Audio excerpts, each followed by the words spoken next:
that way too. And that's why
And good evening, everyone, and thank you for joining us for our coverage of two key events for Wisconsinites. It's spring primary election day, and a reminder, polls are still open for just over another hour until 8 o'clock. If you're in line, stay there. Wisconsin law says if you're in line to vote at a polling place by 8 p.m., you have the right to cast a ballot even past that 8 p.m. mark, so be aware of that. Our Wisconsin Decides 2025 election team is standing by across the state and will bring you results throughout the evening, most notably the race for the state school superintendent of public instruction, where incumbent Dr. Jill Underly, a Democrat, has two challengers. Fellow Democrat Jeff Wright, the current superintendent of the Sauk Prairie School District, and Brittany Kinzer, an education consultant being supported by the Republican Party of Wisconsin. Now, while the race is technically nonpartisan, in the last 20 years plus, much like the races for state Supreme Court, these races and positions have become essentially shadow partisan contests. But first, we turn our attention to Wisconsin Governor Tony Evers' biennial budget address that's about to get underway just about a block from where we are in the assembly chambers of the state capitol. I'm joined now via phone from the Capitol by the founder of the Recombobulation Area and Civic Media's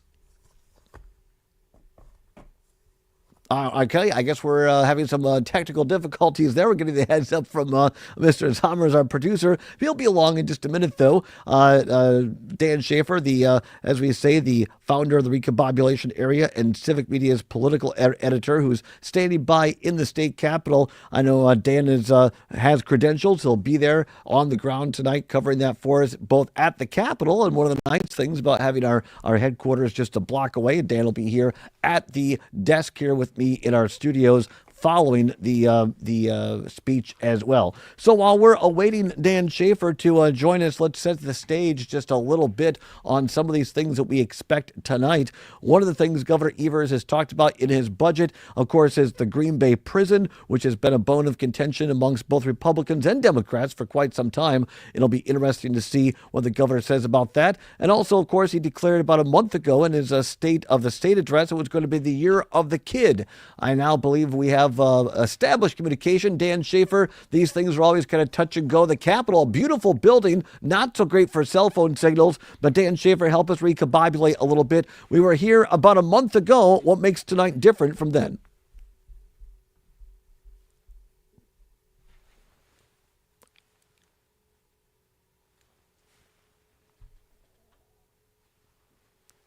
Starts tonight. And if you are hearing me with a little bit of an echo or a little bit of background sound here, it is because I have ducked into a random hallway in the Capitol because the UW-Madison band is playing very loud in the rotunda right now. So you can't, if you're having any trouble hearing me, that's the reason why. We hear you absolutely great, Dan. And boy, anybody knows me knows I'm a sucker for the University of Wisconsin marching band. So I'm all in on that. I think that's a fantastic thing. This is. We love a little pomp and circumstance, don't we? I absolutely love some pomp and circumstance. There's going to be, this is an evening again for traditionally people to hopefully come together. This happens every other year as Wisconsin budgets last for 2 years. In the recombobulation area, you've talked about this as Civic Media's political editor. What are a couple of things? I know some of this stuff has already been leaked out, quote unquote. They put it out ahead of time. But what are a couple of highlights you're expecting from the governor, things that Republicans might be able to get behind, and then some other things they might not? Yeah, it's an interesting dynamic. The governor did put a number of things out. He talked about some proposals for some targeted tax cuts, eliminating taxes on tips, which was also a bill that Republicans put forward. So perhaps some opportunity for some bipartisan collaboration on that. But I think as we look back to this era of divided government that we've been in for a number of years now in Wisconsin with a Democratic governor and a Republican-controlled legislature, will the Republican legislature just essentially toss out all of Tony Evers' budget proposals? And now I think the governor will go through, a number of things as he goes through his speech tonight, talking about priorities for the year. How will Republicans respond, and how will they respond with a slimmer majority than they've had, at any point since Tony Evers became governor in 2019? One of the overarching things, I guess, for political nerds like you and me is, a lot of times governors use these speeches to announce their reelection. Tony Evers' term ends after next year on his second term. A lot of people are wondering whether he'll make good on his tongue-in-cheek term of three-term Tony. But the governor said, Dan, he's not going to reveal his cards tonight. Yeah, that's right. He's been saying, after the budget. But, it'll be interesting to see if there are any kind of tea leaves that we can see about what the governor is saying. If this were to be his last budget proposed as governor of the state of Wisconsin, or if this is something that, would lead to another budget in 2 years, perhaps with a Democratic majority. So there's there's some intrigue kind of underlying all of this as well as far as the governor's future plans as well. And Dan Schaefer, as you look at one of the another big overarching factor here at the state capitol is this surplus. Wisconsin the last few years has been running a surplus. Latest estimates by Bob Lang. Nobody does it better than the director of the Fiscal Bureau. Wisconsin now at $4 billion with a B plus in a surplus. Republicans have talked about wanting a big tax cut for Wisconsinites. Tony Evers says, I'll meet you maybe halfway or maybe a quarter away. Republicans are saying, oh no, that money is, you can't actually use that and budget for it because we want all that from last time's tax cut. What do you make of this $4 billion? Is it going to be a hot potato? Yeah, I think we're already seeing that it's obviously going to be a very big deal for this budget process. Some of the early proposals that the governor has put out, I think it was $300 million for mental health. There was a proposal he released over the weekend about the Department of Corrections. That was, the overhaul there had a high dollar amount attached to it as well. And I think, one of the items that he has prioritized in this, and not just this year, but in prior sessions as well, is childcare. That was one of the items that the Republicans voted a lot of funding out of the governor's proposal 2 years ago. And that was an item in the campaigns for a number of those assembly members in key districts talked about wanting to fund childcare. So will that get a different approach 2 years later? Remains to be seen. Set the stage for us, Dan Schaefer. We're about to get underway here. Is all the legislators, the Senate, are they there in the assembly chambers by now? Everybody is beginning to convene in the assembly chambers. The UW-Madison band has stopped playing, so I think that's my cue to duck of the random hallways in the Capitol and make my way back to the assembly chambers for the speech. Dan Schaefer, political editor, we thank you for your time. We will talk to you after the broadcast. Thanks for making time for us, Dan. We appreciate it. Dan Schaefer, political editor and Thanks so much, founder Rob. of the Recombobulation Area, as we await Governor Tony Evers, as Dan said. This is in the Assembly Chamber, which is the larger chamber of the two in the Wisconsin Capitol, and the Senate always makes their way over. They come in the back door. Of course, the Speaker Pro Tem announces the governor. He makes his way in. Lots of handshaking, kind of as Dan said, pomp and circumstance here, as we're looking now live into the state capitol and the Assembly chambers right now. It is festooned with red, white, and blue bunting in the chambers right now. People always kind of milling around right now at the present time and at the moment. So we are awaiting. These things always take just a little bit, and if you're in the state capitol, it's always a lot of fun to be in the chamber and see who talks to who tries to get a handshake with the governor on his way to on the way to the stage and that sort of thing. So it's always a good time had by all. And now it appears that the Speaker Pro Tem has announced Governor Tony Evers. There he is, coming in the back of the Assembly chamber, making his way up through the middle aisle there. We can kind of hear the crowd in the background there. Notable there, several people along the side of the aisle. As you look at, if you're watching on a monitor, that sort of thing, as the speaker, as the governor will be standing at the dais looking out at the chamber, Democrats will by and large be on his left, Republicans will be on his right.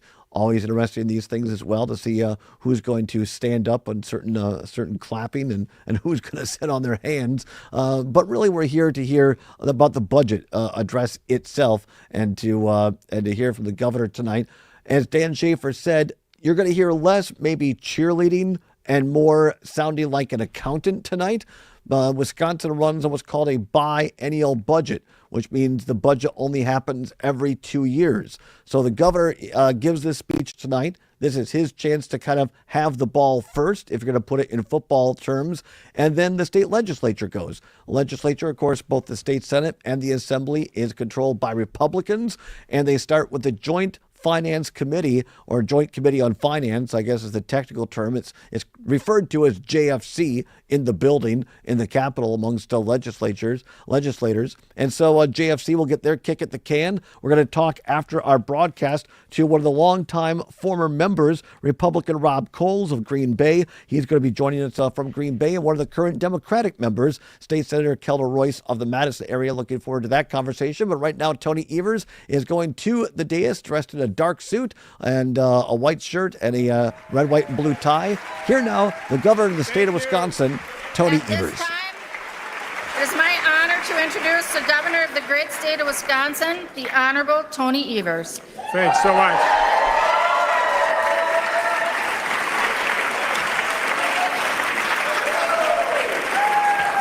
It's all good. Here we go, folks. Good evening, Wisconsinites, honorable Supreme Court justices, tribal leaders, tribal leaders in the tribal nations, constitutional officers, members of the Wisconsin National Guard, and active and retired members of our armed forces, cabinet members, legislators, distinguished guests, and Wisconsinites joining us from wherever you are. Thank you for being here with us tonight. And my wife, Kathy, is up there in the gallery tonight, folks. Where are you, Kathy? Thank you.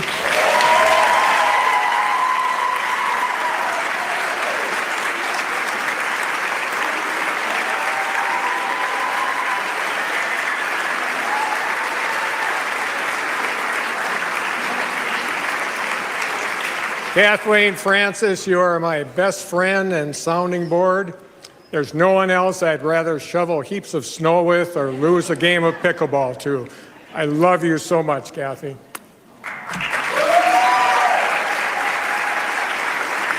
Folks, I'm Tony Evers, and I'm excited to be here tonight to introduce my fourth biennial budget as the 46th governor of the great state of Wisconsin.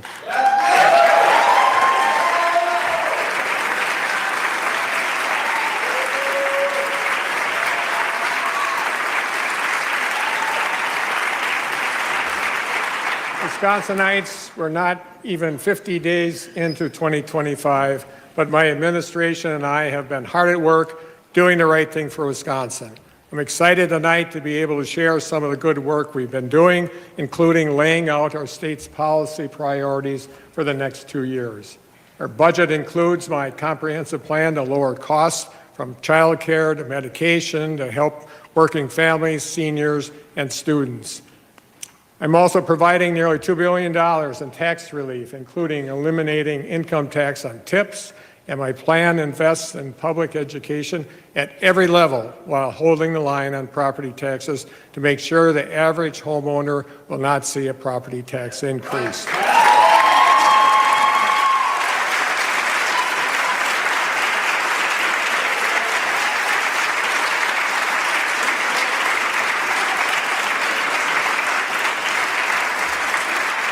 I'm announcing plans to stop price gouging on prescriptions and crack down on insurance companies for denying Wisconsinites medical bill claims.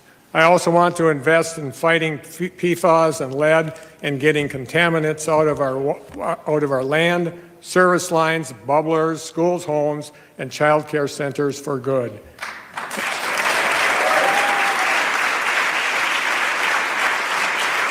And we're going to keep fixing the darn roads and infrastructure, building more affordable housing, keeping our kids, families, and communities safe, and expanding high-speed internet.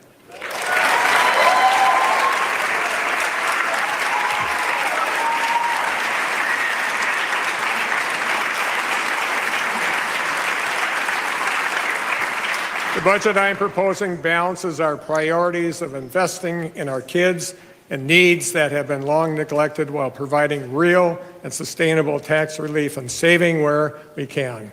So let's get to work.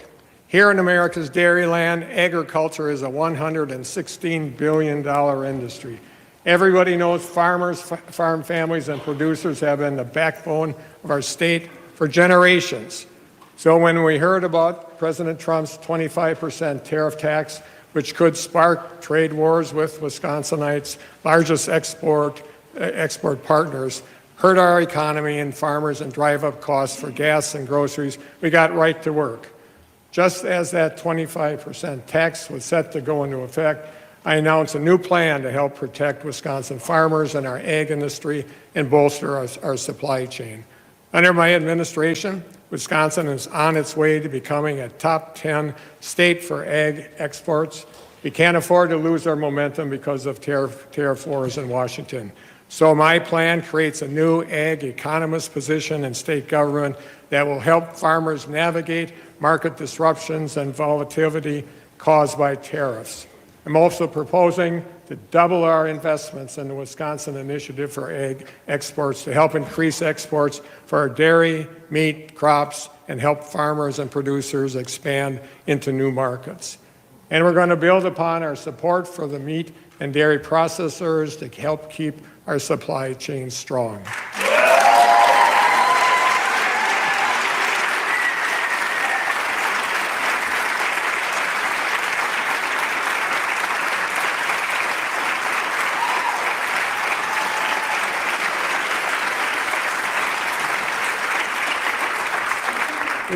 We also have to help make sure farmers and producers can get product to market.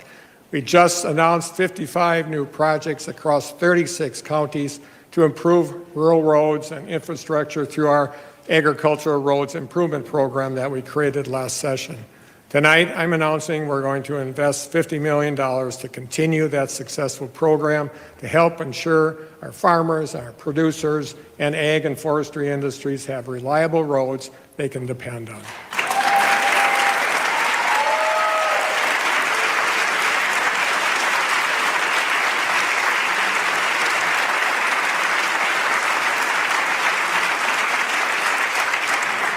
I also kicked off the new year declaring 2025 the year of the kid across our state.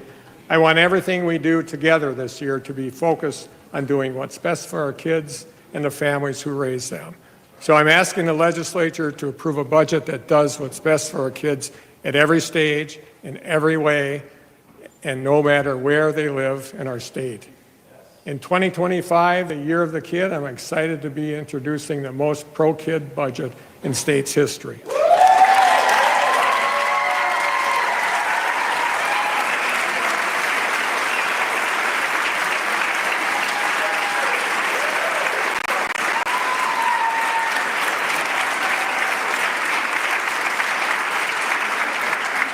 An important part of doing what's best for our kids is reducing exposures to dangerous chemicals and getting harmful contaminants out of the water.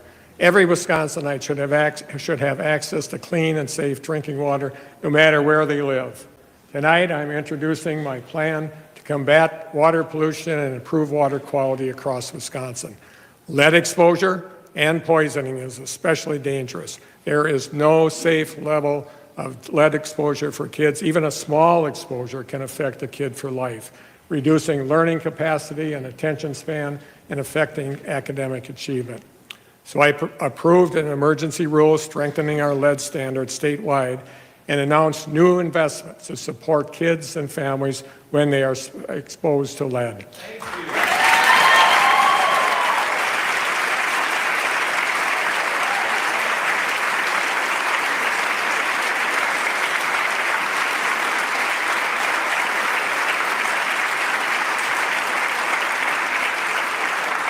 But we should be working to prevent our kids from ever being exposed to lead in the first place. In the last few weeks, Wisconsin has seen cases of lead poisoning in kids who are exposed to dangerous levels of lead at school. At school, folks. That should never happen anywhere in Wisconsin, period. We have to work together to fix this. Tonight, I'm asking bipartisan support to invest over $300 million to help get lead out of our service lines, our bubblers, our schools, our homes, and child care centers for good.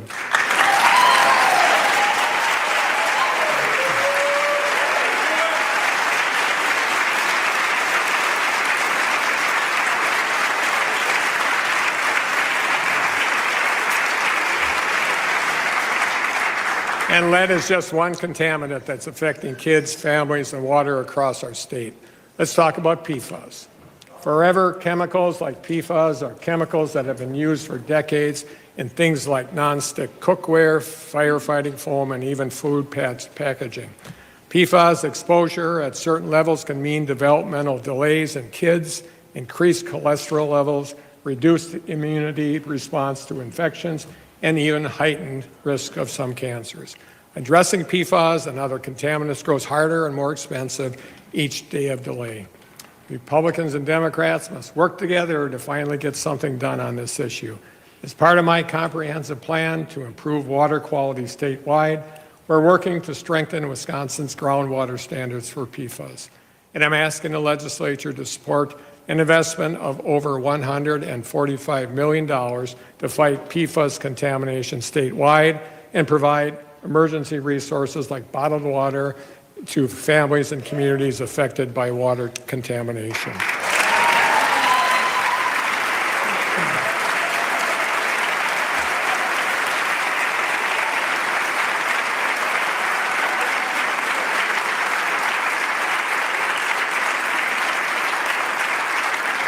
Cleaning up our water is a key part of our work to keep kids and families across Wisconsin healthy and safe. But we should also invest in preserving our natural resources, increasing outdoor recreation opportunities, and expanding access to public lands for hunting, trapping, and fishing. So let's reauthorize the Knowles-Nelson Stewardship Program for another decade, and let's do it with bipartisan support.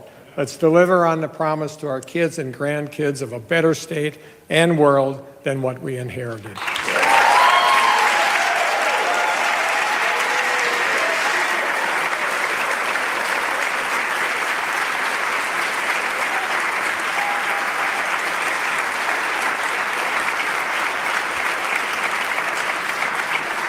This budget is about doing what's best for our kids, yes, by addressing pressing challenges facing our kids today.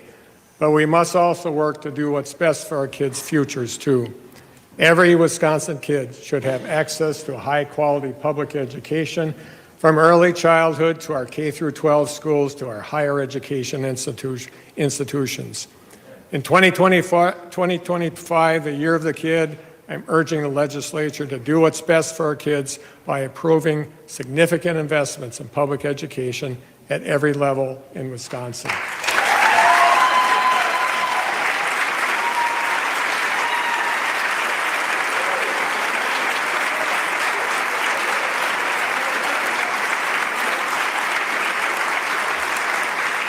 Let's start with higher education. Wisconsin has one of the best technical college systems in the country.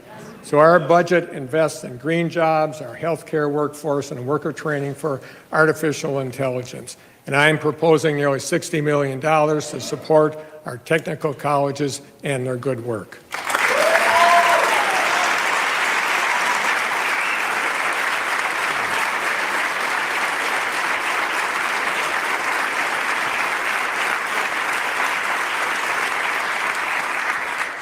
But I also want to talk about our universities. This is a make or break budget for our UW campuses. I know there's a lot of talk in Washington about higher education.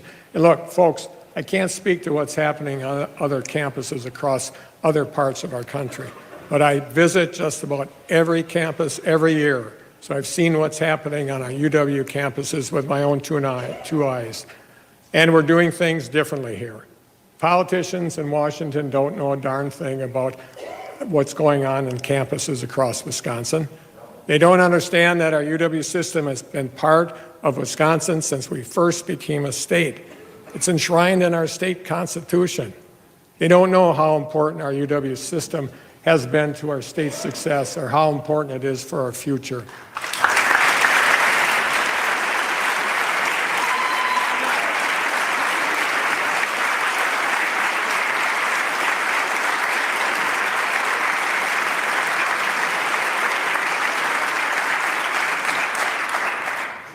At UW-Eau Claire, they're working to improve healthcare outcomes and lower healthcare costs in rural areas. UW-Platteville is helping address rural healthcare shortages by training a new generation of physician assistants. UW-Milwaukee and UW-Whitewater are among the top campuses in the country for supporting students who are service members or veterans. Through a workforce-centered program, UW-Parkside has increased graduation rates by about 20%. UW-Stevens Point is training more than 1,200 future educators who are supporting classrooms in over 200 different school districts across Wisconsin. UW-La Crosse is partnering with local businesses to make sure the skills they're teaching meet local employer needs. And I can go on, and I will. Supported over 500 Wisconsin small businesses that needed help with digital marketing support efforts. UW Green Bay is working with school districts to give high school students the opportunity to earn an associate's degree. UW Superior Small Business Development Center is helping entrepreneurs start or expand their businesses across 8 northern counties. UW River Falls is expanding hand-on learning activities to support our dairy industry right here in America's Dairyland. UW-Madison is leading national efforts to study Alzheimer's to help improve treatment and find a cure for the more than 110,000 Wisconsinites who live with that cruel disease every day. UW-Stout's Manufacturing Outreach Center has worked on more than 470 projects in Wisconsin with Wisconsin manufacturers across 33 of our 72 counties. Folks, this is the story of what's happening on UW campuses. Each and every day, UW is helping improve our daily lives here in Wisconsin and the world over. And our ability to compete and be successful, to have a strong economy and workforce, to retain our homegrown talent, to solve problems in our smallest towns to our largest cities and make life better for everyone who calls our state home depends on our UW system, period.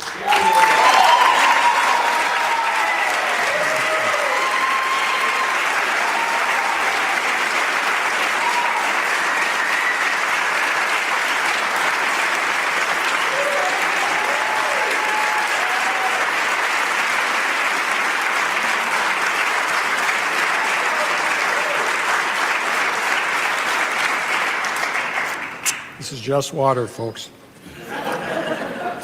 Today, after years of attacks and disinvestment, UW is facing campus closures and program cuts. Students are facing tuition increases, and faculty and staff are facing layoffs. And with new federal efforts to cut higher education funding, things for UW could get a whole lot worse.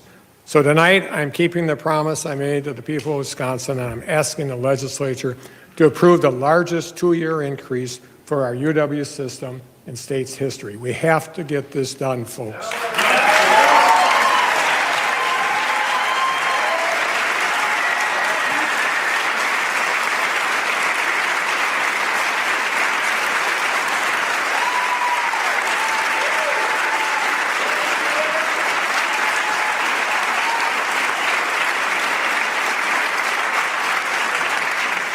It's up to us, each of us together, to invest in our UW system, to defend it, and to protect its promise for future generations.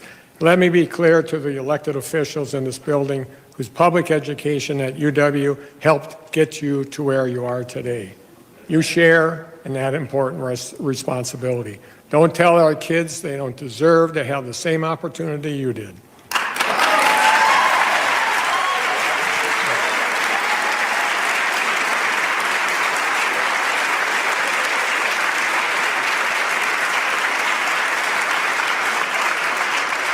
Doing what's best for our kids will always be what's best for our state. Investing in our kids will pay dividends for their futures and ours too. That's why my pro-kid budget makes significant investments in public education at every level, including our K-12 schools.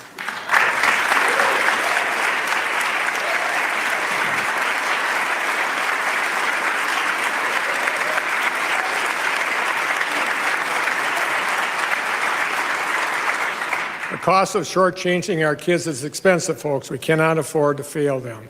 We have a responsibility to improve outcomes for our kids, both within our schools and beyond them.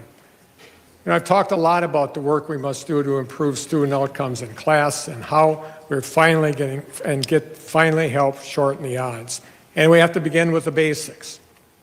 I know some legislators have tried to use student outcomes to argue against investing in our kids in our schools.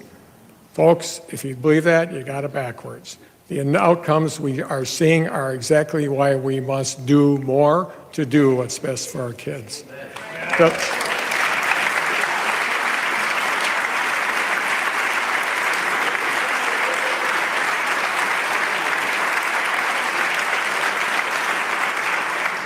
The legislature should approve my plan to make sure every kid can get healthy meals in schools at no cost, regardless of whether their family can afford it. Why? Because our kids will perform better in our classrooms when we do. Legislators should approve my plan to make sure kids can access comprehensive mental health services no matter where they go to school. Why is that? Because our kids will perform better in our classrooms when we do. The legislature should approve my plan to help make sure kids have access to clean drinking water no matter where they live. Why? Because our kids will perform better in our classrooms when we do. If the state isn't committed to meeting some basic needs, then we can't have serious conversations about improving outcomes. It's that simple.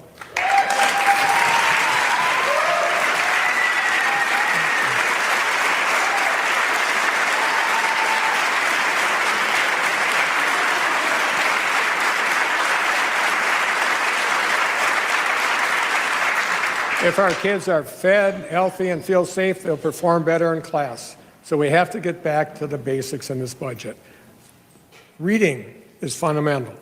There are a lot of discussions right now about our kids' reading scores, how we measure student outcomes, and how we improve them regardless of how they're measured. These discussions are important, but this legislature and I approved $50 million in the last budget that could be improving our kids' reading and literacy if it wasn't still sitting in Madison today, nearly 2 years later. So we can have those discussions, but let's start by releasing millions of dollars we all agreed would improve reading statewide.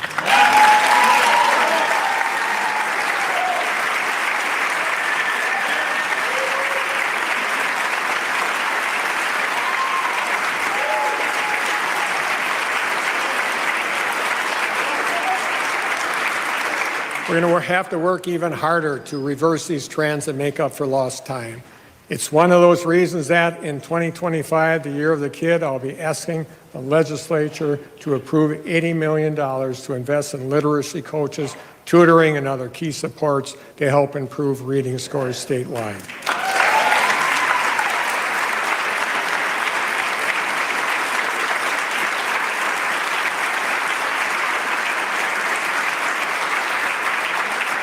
Doing the right thing for Wisconsin begins by doing what's best for our kids. So my pro-kid budget makes the largest investment in Wisconsin kids in any budget by any governor in state's history.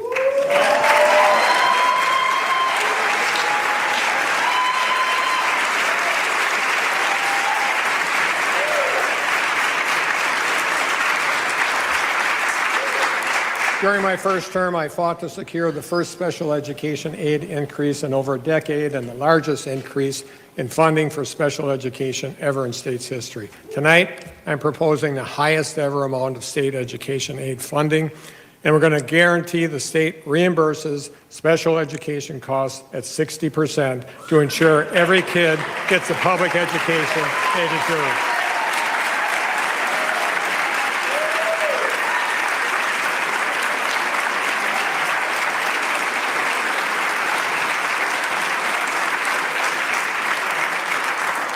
But folks, here's the truth.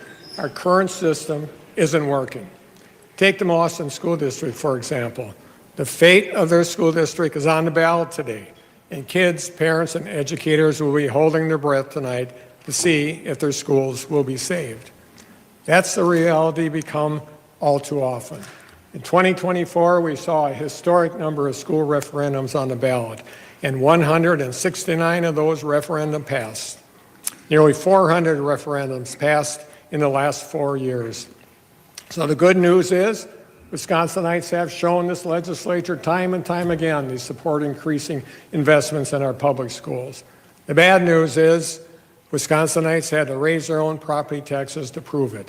This system isn't sustainable. It creates winners and losers, haves and have-nots, but referendums are not inevitable. That's right.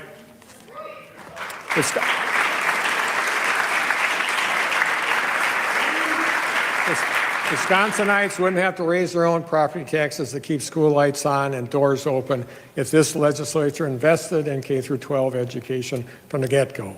And the budget I'm announcing tonight proves we can both make the investments in our kids that we need to and hold the line on prevent property taxes from going up.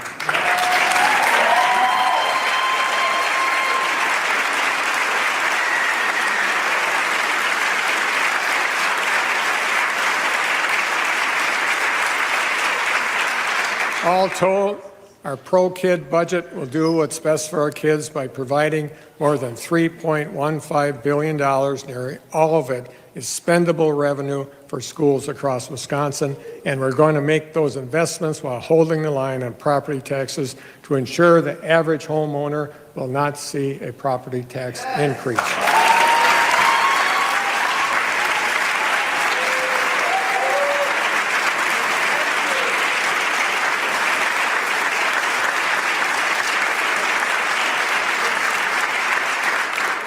My budget would create a new incentive for local governments to freeze their local property taxes. If local governments agree not to raise local property taxes, they'll get a direct payment from the state. This will ensure local partners can still afford to pay for basic and unique local needs alike without property taxes going up.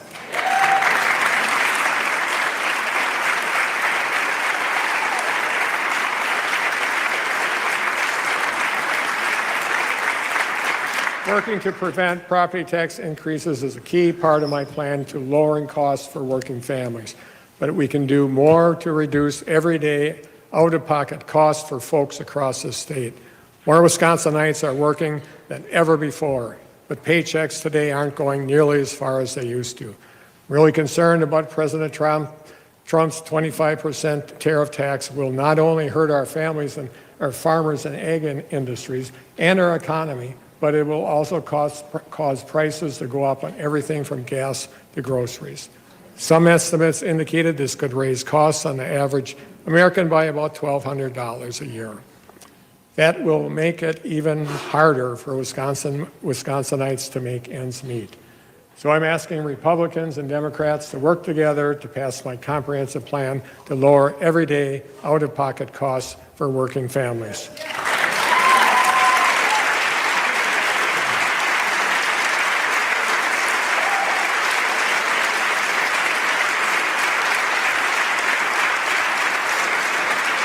Wisconsinites need a leg up to be able to finally get ahead on utility bills, on child care costs, on groceries, medication, and doctor visits, and everything in between. And we've got a plan to do just that. Here's how we get it done. Let's save Wisconsinites money on their monthly utility bills. I'm proposing to eliminate the sales tax on electricity and gas for Wisconsin homes, which will save Wisconsinites about $100 million in out-of-pocket costs each year.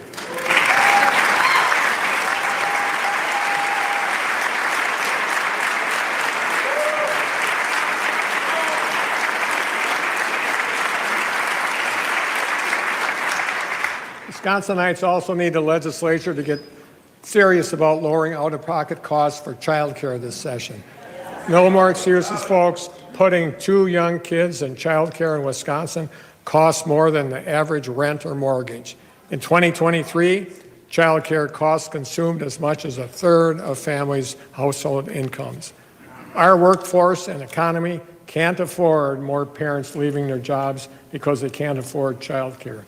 Let's invest in our child care providers so that they can hire more staff, reduce wait lists, and lower the cost of child care so that we can get working parents and families a little more breathing room in their household budgets. That's a win-win-win for our kids, our families, our workforce, and our state.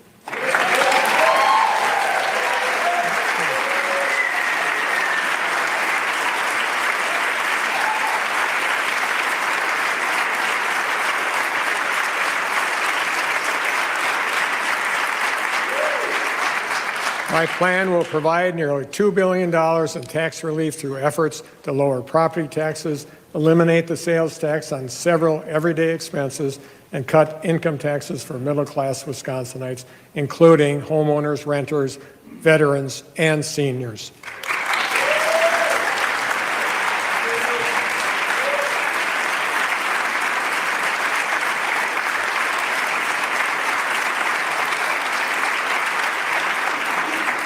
Let's also make sure Wisconsinites can keep more money in their pockets. I'm proposing to nearly double Wisconsin's personal income tax exemption. That means Wisconsinites will pay no income taxes on the first $1,200 they earn, period.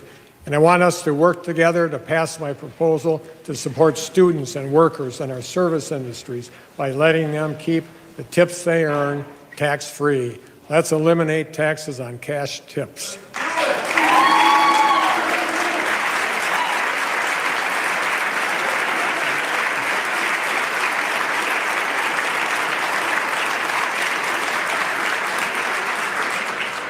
Thought I heard the president talking about that too. My plan will also give Wisconsinites more tax relief back based on the mortgage and rent they pay.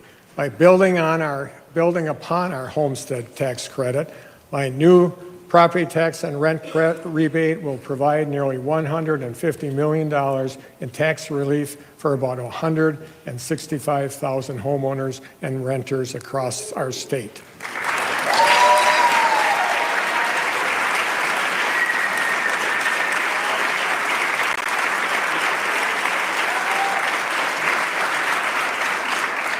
Key part of my plan to lower costs for working families includes making it easier for folks to get the health care they need without breaking the bank. Health care should not be a privilege afforded only to the healthy and wealthy. It's why I am again proposing to expand Badger Care, which would save Wisconsin taxpayers nearly $2 billion over the next 2 years. That's billion with a B, folks. And expand quality, affordable health care coverage for about 100,000 Wisconsinites. And I'm also providing new hospital investments to improve access to health care across Wisconsin, including our rural communities.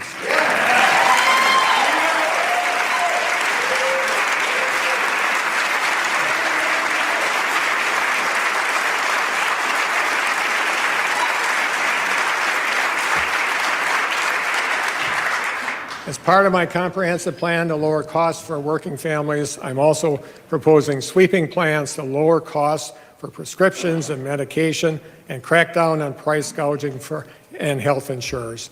My Less for X RX plan will lower costs for life-saving prescription drugs and insulin.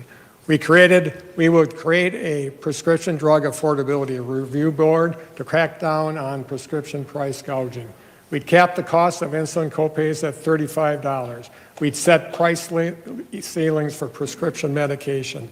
And we'd save Wisconsinites a projected $70 million over the next 2 years alone by eliminating the sales tax on over-the-counter medication.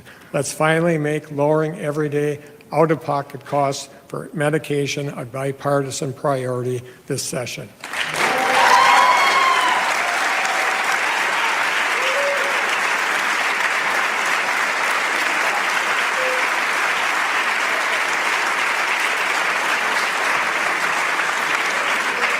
And here's something else we can do with bipartisan support. In the year of the kid, let's finally do what's best for our moms and babies. Let's extend postpartum coverage for pregnant women on Badger Care up to 1 year after giving birth. Wisconsin and Arkansas are the only 2 states in America that haven't done this.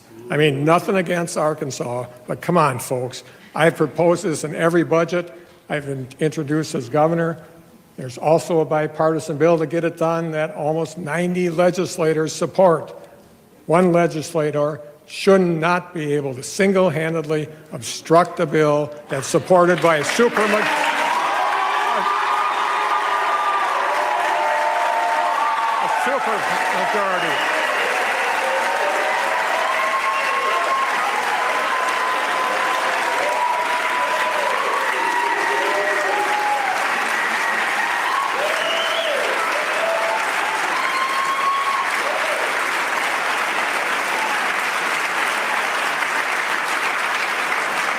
Wisconsinites should be able to get the health care they need when they need it. But I hear from folks all the time who feel like they're getting ripped off by the health care industry and insurers. Folks can't get a straight answer on what's covered by insurance and what's not. People can get sicker and health problems get worse because it takes too long to get an appointment or be approved for care, if it's ever approved at all. People try to get their care paid for, but insurance companies refuse to cover it. Families get a medical bill and see all sorts of charges they don't know about. Or even worse, suddenly collection agencies are calling about unpaid medical bills they didn't even know they hadn't paid. Wisconsinites aren't getting a fair shake when it comes to health care, and I want to change that.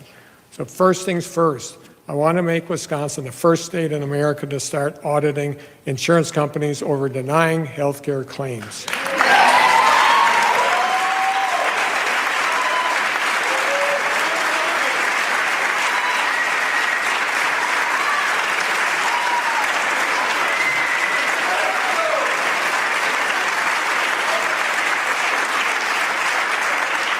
If an insurance company is going to deny your health care claim, they should have a darn good reason for it. It's frustrating when your claim gets denied and it doesn't seem like anyone can give you a good reason why. So here's what I propose we do to fix that. Under my plan, if an insurance company is denying Wisconsinites' claim too often, we're going to audit them. Pretty simple. It's very simple.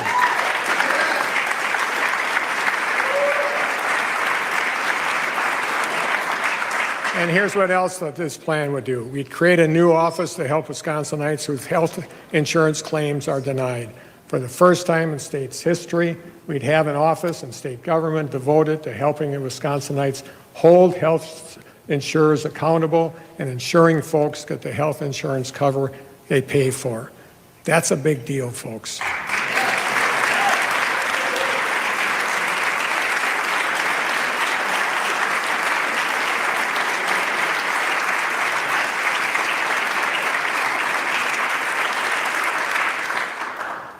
And another thing that gets me wound up is how, when I start shaking my finger, is how health insurance companies require healthcare professionals to get permission before they prescribe medication or care that you need. Basically, that means health insurers, not your doctors, are deciding whether your prescribed treatment is medically necessary.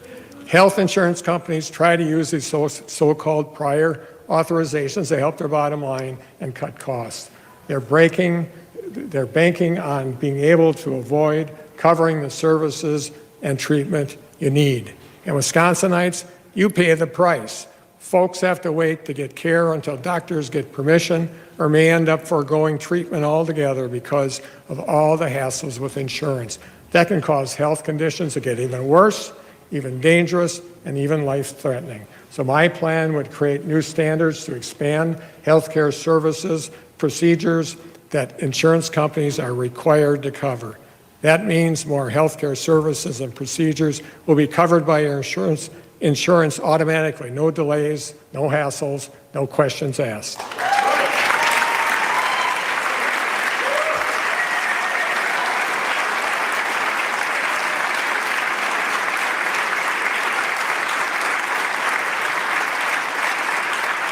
Wisconsinites should know what you're getting when you buy your health insurance plan. You should know which services and treatments will need prior authorization.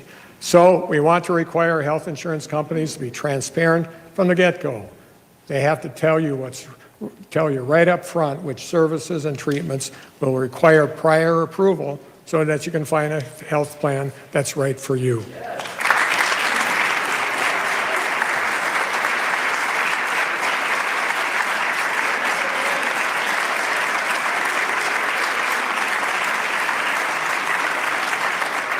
And this may be obvious, but here's one thing we have to make sure of. No one should be in a mental health crisis wondering whether insurance will cover an inpatient stay to get help. So we're going to ban health insurance companies from requiring pre-approval for inpatient mental health services so Wisconsinites in crisis can be safe and get life-saving care.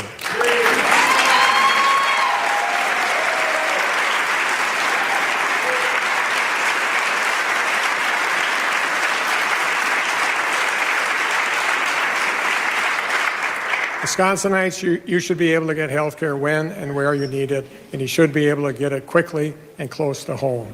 Folks can't afford to travel hours away to get basic services, and you shouldn't have to wait weeks and months to get an appointment. So my plan is simple.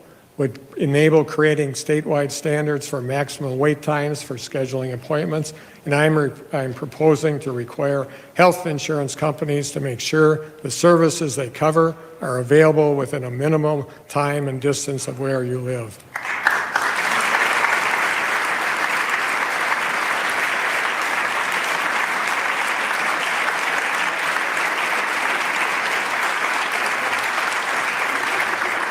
And even if folks can get care, far too often unpaid medical bills are sent to collection agencies because Wisconsinites can't afford to pay them. Other times, Wisconsinites might even know about unpaid medical bills before they're sent to collections or report to credit bureaus. This plan would require health providers to give Wisconsinites notice of unpaid medical bills and would give Wisconsinites a 6-month grace period, banning healthcare providers from reporting unpaid medical debt to consumer reporting agencies during that time.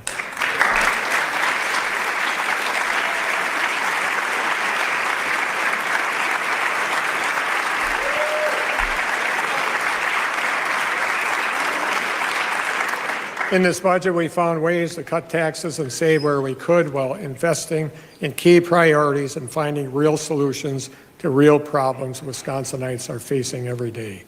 While we must continue to stay within our means, we have a duty to do what's best for our kids and future generations. We must continue to do the right thing for Wisconsin if we want to protect the future we've worked hard to build together.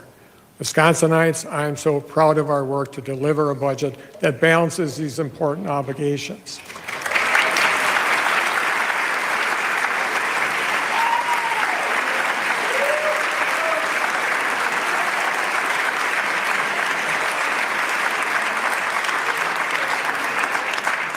And that's important. There's so much happening in Washington that's reckless and partisan in Wisconsin. We must continue our work to be reasonable and pragmatic. The needless chaos caused by the federal government in recent weeks has already made preparing a state budget that much more difficult. We prepared for the worst. Popular programs that kids, families, schools, veterans, seniors, and communities rely upon every day being drastically cut. Resources and investments that Wisconsin is counting on and budgeted for suddenly stalled or gutted. Trade wars with Wisconsin's largest export partners hurting our ag industries and our economy. Costs for working families skyrocketing to the point they can't even make ends meet. It's why, even though I propose historic investments in several areas statewide, it would not have been wise or responsible to spend every last cent available in this budget. We made difficult decisions and saved what we could, leaving a balance of about $500 million in our state's checking account. With irresponsible decisions in Washington every day, hurting people in Wisconsin, we will need to have state resources readily available to respond to basic and emergency situations alike. So, as the legislature deliberates my proposal, I urge you to take seriously the disastrous consequences federal decisions will have on Wisconsinites and our state, and plan accordingly.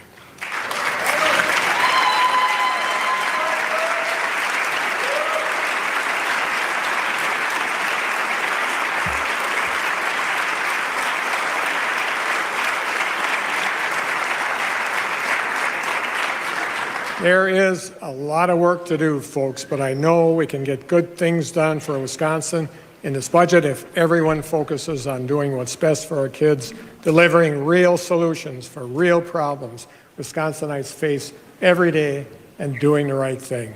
So let's get to work, folks. Let's make it happen. Thank you, and on Wisconsin. UW Marching Band, take her away. Governor Tony Evers wrapping up his biennial budget address as the University of Wisconsin Marching Band comes on to the assembly floor. Let's take a little bit of that. Our great producer, Aaron Zommers, it might be the most dramatic part of the evening, quite frankly, now that we have the University of Wisconsin Marching Band coming on there. Governor Evers are wrapping up his remarks and going off the dais now.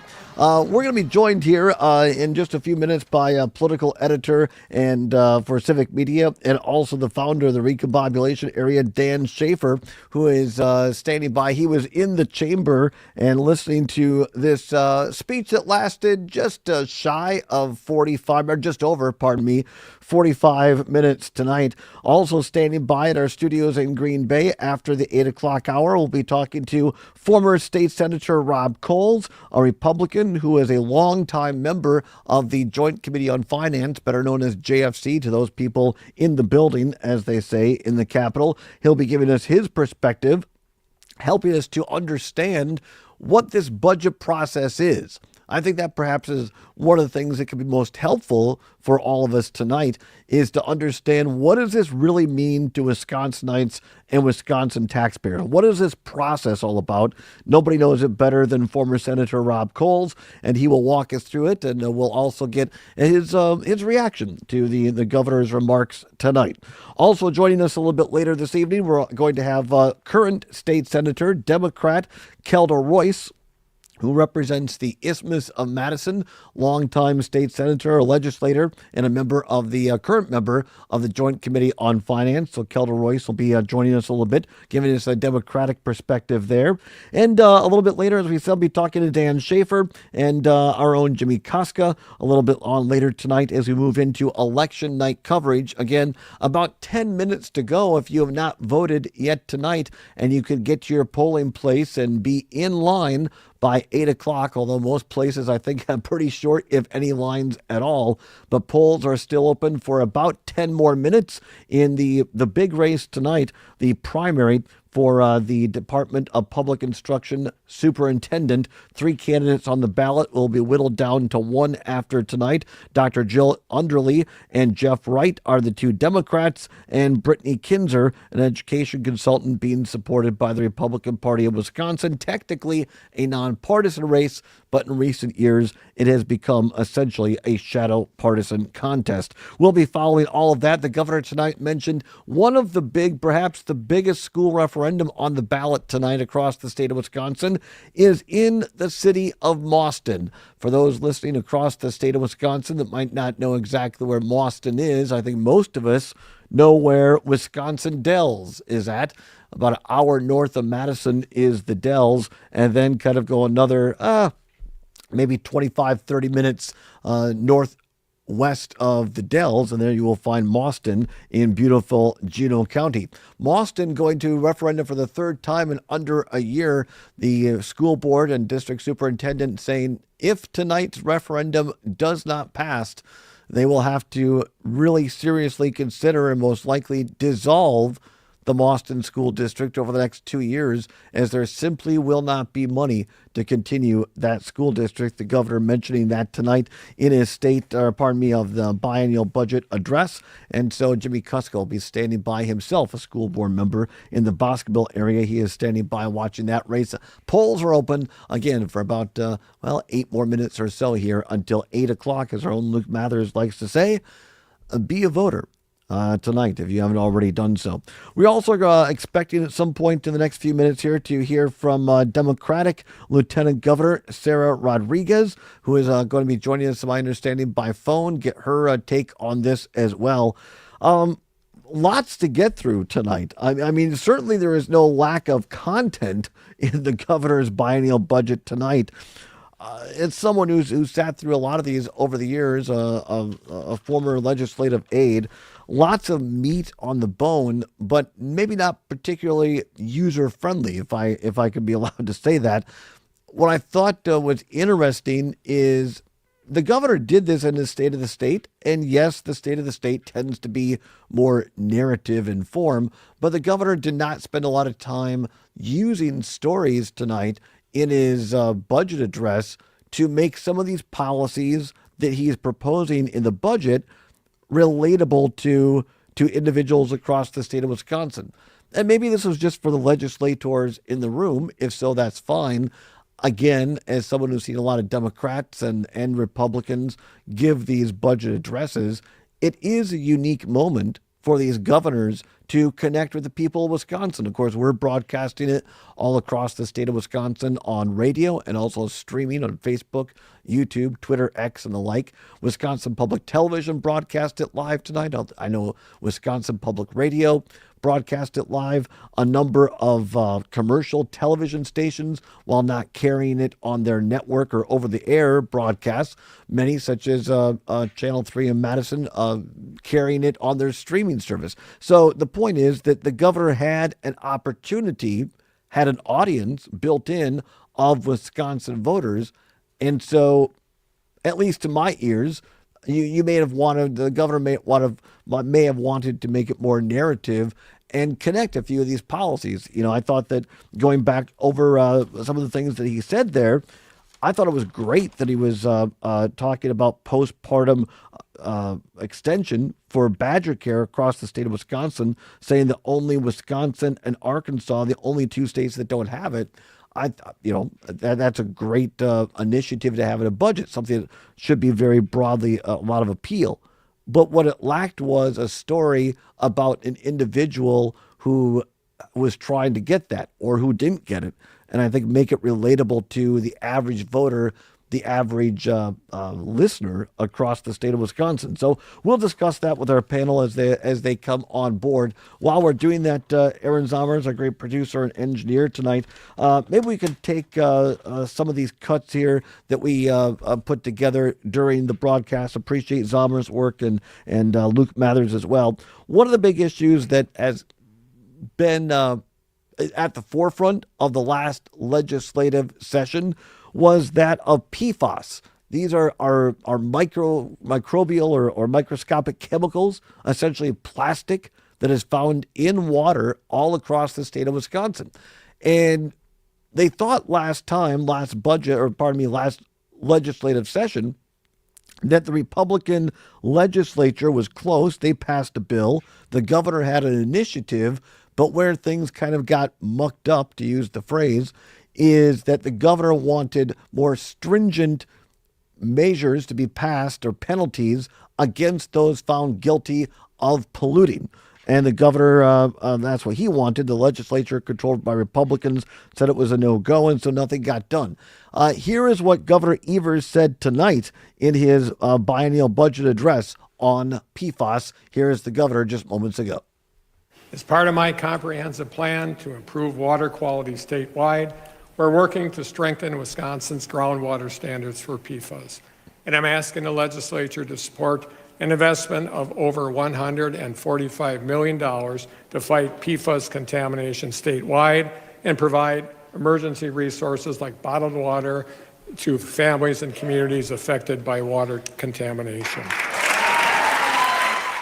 Governor Tony Evers talking about his initiative in the biennial budget on PFAS. We are going to go in just a moment to Wisconsin's Lieutenant Governor, Sarah Rodriguez. But before we do, it is right now 4 minutes before the hour of, it is 6 minutes before the hour of 8 o'clock. We're going to pause for 10 seconds for local stations to identify themselves. You're listening to continuing coverage of Governor Tony Evers' biennial budget address on the Civic Media Radio Network. You're listening to WAUK Jackson, Milwaukee, WMDX Columbus, Madison, WGBW Green Bay, WISS Oshkosh, WZBU New Holstein, WLCX La Crosse, and WBZH Hayward. And welcome back to our continuing coverage of Governor Tony Evers' biennial budget address. In about 10 minutes, we're going to also transition into Wisconsin Decides 2025 on primary spring election night here across the state of Wisconsin. But at this time, we're going to be joined right now by phone by Wisconsin's Lieutenant Governor. Sarah Rodriguez is on the phone. Lieutenant Governor, thank you so much for taking time for us on Civic Media on what I'm sure is a busy evening for you. Thank you so much for having me. I appreciate it. Our pleasure, Lieutenant Governor. Just your thoughts tonight on, I'm sure you had a hand in putting this together, or at least we're aware of it. You work hand in hand with the governor, and part of your job, I know, is to go out across the state of Wisconsin like you've done so many times, and for lack of a better term, sell this plan. What were your takeaways tonight in what Governor Tony Evers had to say? Well, I think what Governor Evers had from our administration were really bold proposals that are going to help everyday Wisconsinites, whether that's investing in our public school systems, whether that's reducing the cost for health care. These are all things that are going to affect people's pocketbooks. And I know that if I'm hearing about it all across the state, that means my Republican counterparts are hearing about it all across the state. This is something we can agree upon and make sure that we are taking care of Wisconsinites here at home. A couple of the things, the highlights that I got out of this tonight. One of them is something we've heard actually, Donald Trump talk about at least on the campaign stump, not so much since he's become president again, but this no tip on taxes. Governor Evers proposing a state version of that tonight. Yeah. So he was going to take good ideas wherever they come from, and that was one of his proposals, is to have no tax on tips here in Wisconsin, putting more money back in people's pockets. And, we're honestly worried about the tariffs that Trump is proposing, that it's going to affect our farmers here pretty significantly. And so trying to make sure we are proactive in terms of helping our farmers, that the prices, we do not want prices to go up for Wisconsinites, and that's what those Trump tariffs are going to do. You've come on our show, noon to 2 a few times. We always appreciate you making time for us. One of the things I've been so impressed with you, Lieutenant Governor Rodriguez, is that you have roots in Southwest Wisconsin, where I'm from. Grandparents were dairy farmers there. You're a great storyteller. And while I thought the governor had a lot of meat on the bone in terms of proposals tonight, I just wish you would do more what you do, which is tell stories and make these proposals that are pretty technical more relatable to Wisconsinites. I think the governor did a fantastic job today. I really want to make sure we are reiterating how much that this is going to save Wisconsinites money. We know that people are struggling to be able to pay their bills, whether it's childcare. Heck, I've got two kids myself. They're a little older now. They don't need childcare anymore. They're 15 and 18. But I remember when they were little, how difficult that was to make sure that I could afford that in my budget. It was a huge expense to have two little ones. They're only 2.5 years apart, so two of them in childcare at the same time, and trying to make our budget stretch to make that work. I know that families are struggling right now to be able to do that, which is why I was really happy that the governor has proposed in his budget dollars to be able to offset those costs for childcare in Wisconsin. I don't expect a comment on this. I'll move on to the next question, but I'll simply say back in the old days, the State of the Union address, the president didn't have to deliver it. Somebody had to go up to Congress to deliver it. I think he'd be a good candidate to deliver the next State of the State, but I'll move on. One of the things I thought one of the issues that was really, really that could relate to Wisconsinites across the entire state, across a political spectrum, was this extension of postpartum Badger care coverage. Governor Evers saying tonight, only Wisconsin and Arkansas are the only two states that don't have it. I mean, that's I'm a nurse myself, you know that, and it's honestly shameful that there are only two states in the entire country that have not expanded coverage for postpartum women. If we care about women, if we care about babies, we know that if we extend that coverage, they're going to have less infant mortality, less maternal mortality. They're going to be healthier. And I just think that's a no-brainer to be able to pass that. We know that there's broad bipartisan support within the Assembly and the Senate to pass that. So let's just get it done. Let's go ahead and extend that coverage to postpartum women. Just a couple more questions on your busy Lieutenant Governor Sarah Rodriguez joining us via phone after Governor Tony Evers' biennial budget address. Two things. Number one, we hear a lot about this $4 billion, a little over $4 billion surplus. Robin Vos, Devin LeMahieu, Republicans in the legislature are saying that money is a no-go. You can't use it because we want to basically double down on this tax cut from last time around. Can you help us understand where you and Governor Evers are at? If I heard him right, and correct me if I'm wrong, he's suggesting keeping about $500 million or $500 million set aside in the rainy day fund, and then using the rest of that surplus on some of the programs he outlined tonight. Is that accurate, or do I have that wrong, Lieutenant Governor? So yeah, he is asking to save about $500 million in terms of our surplus from our budget. And he is agreeing with the Republicans that he would like to also propose a tax cut for Wisconsinites. But the difference between those two proposals is that the governor really wants to make sure we are focusing on middle-class, everyday Wisconsinites. And the Republicans oftentimes make sure that their tax cuts only really affect the quite wealthy who do not need additional dollars in their pockets. They're doing all right in this economy. And so let's make sure that we put dollars in the pockets of people who need it. Final question, Lieutenant Governor Rodriguez, and again, we appreciate you joining us. Speaker Vos has said this budget was already dead on arrival, to use his phrase, not mine. What is it going to take for Republicans in the legislature to come to a pragmatic solution on behalf of Wisconsin taxpayers to work with you and Governor Evers to get a budget passed that can actually help Wisconsinites? So when I travel all across the state in Wisconsin, what I hear from people is they are exhausted with the partisanship. They want us to work together.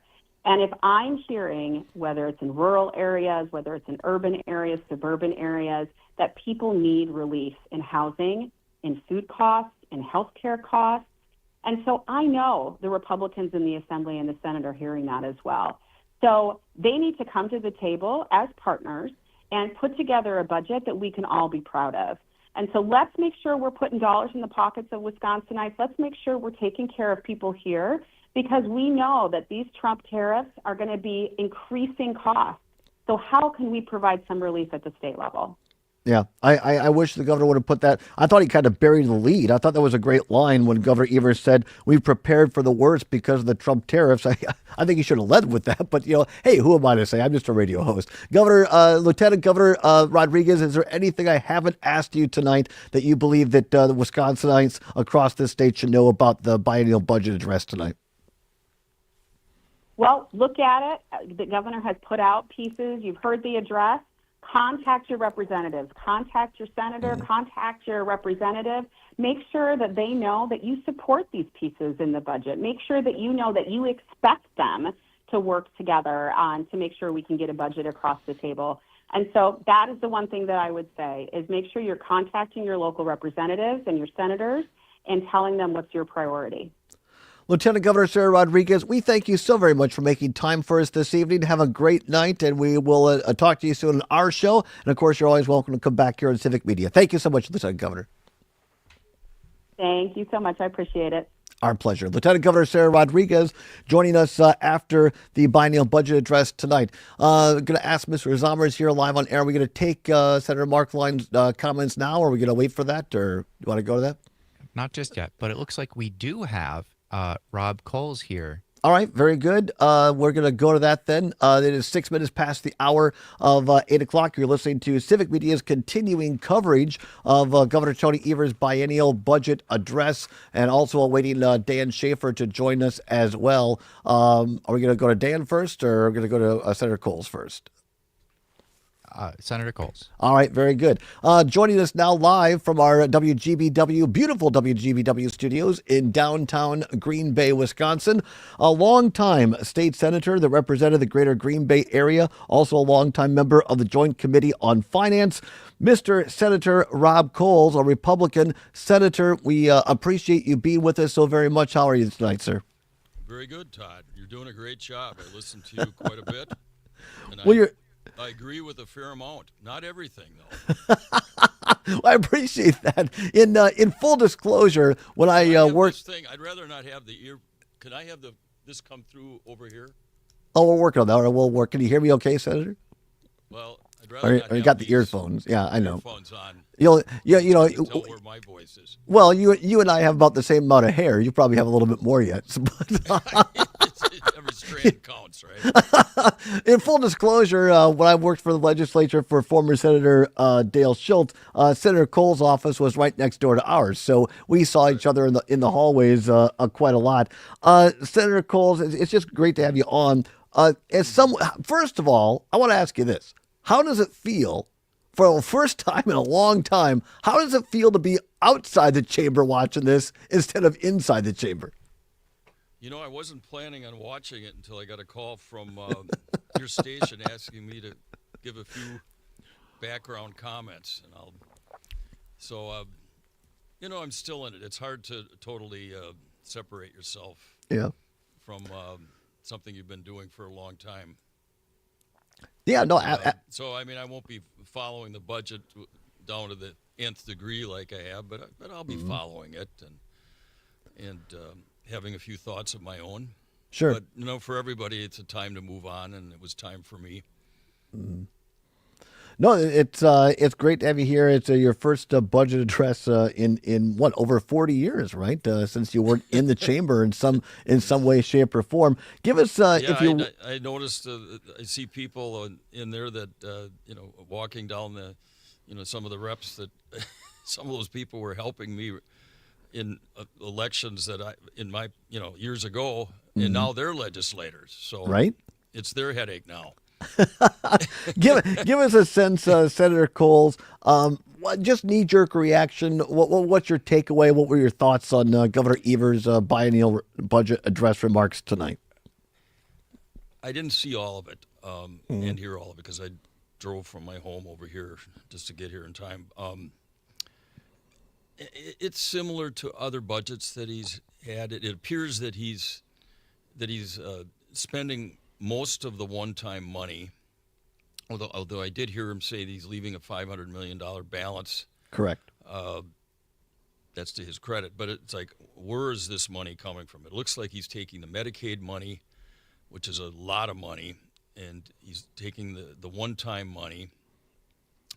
and spending almost all of the growth. The Fiscal Bureau came out with a paper, and I read it earlier today because I wanted to be somewhat prepared for this interview. In January, late January, they came out with their projections on what they think the growth in new money will be in the next 2-year budget.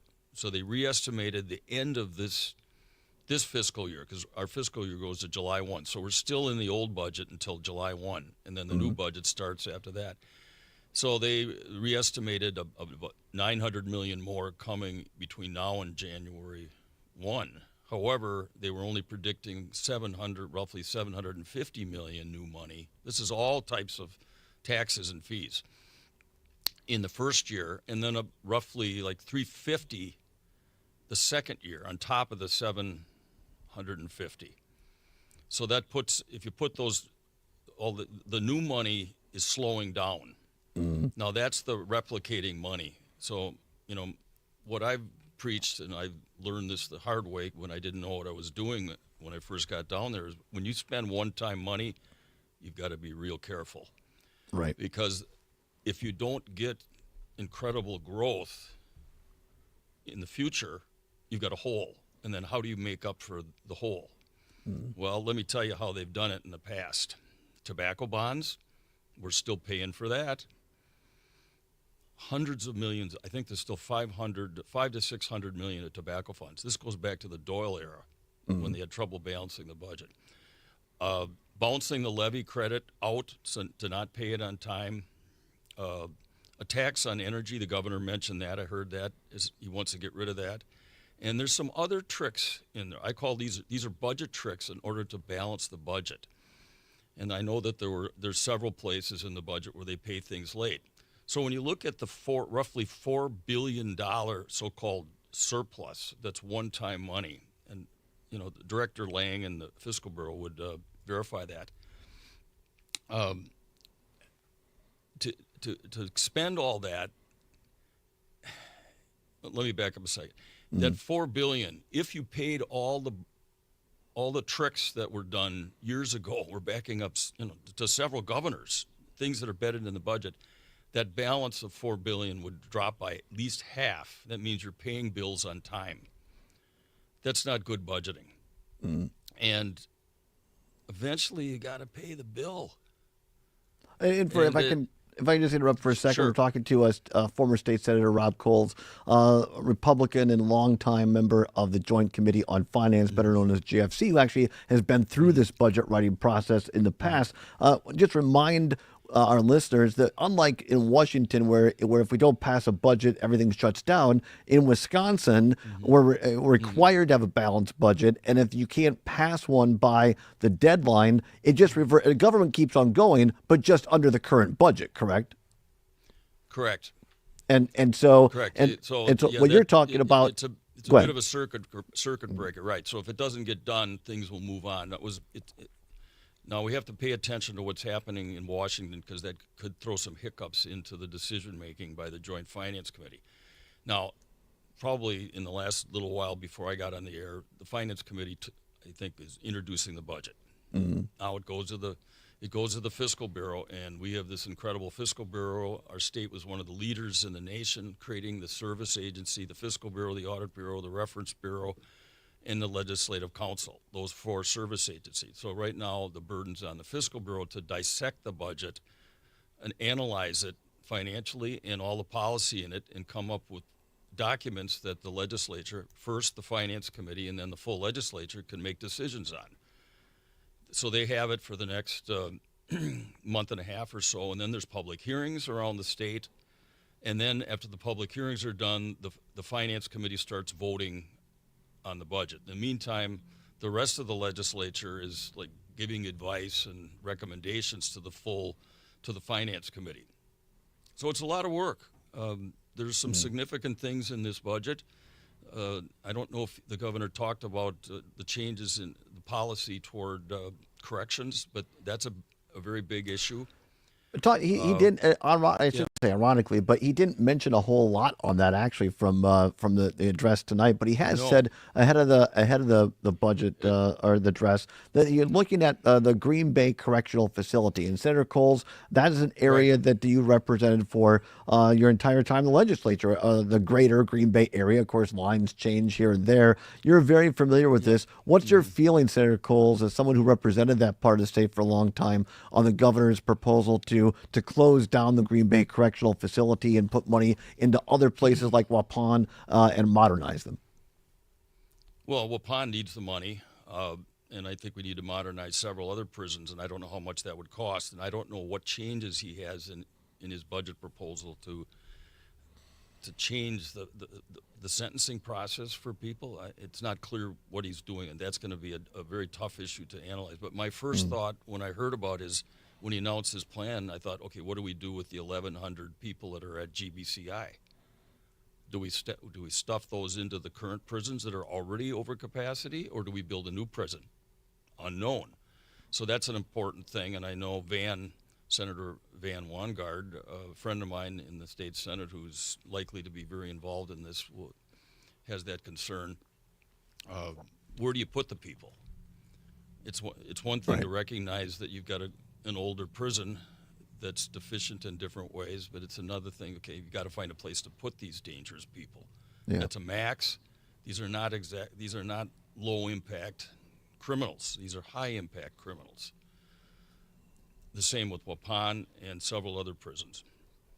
So that's a place, by the way, to use one-time money without violating what I would call the structural deficit. If the structural deficit gets too big, you've got a big headache in your next budget, like raising taxes or catastrophic cuts.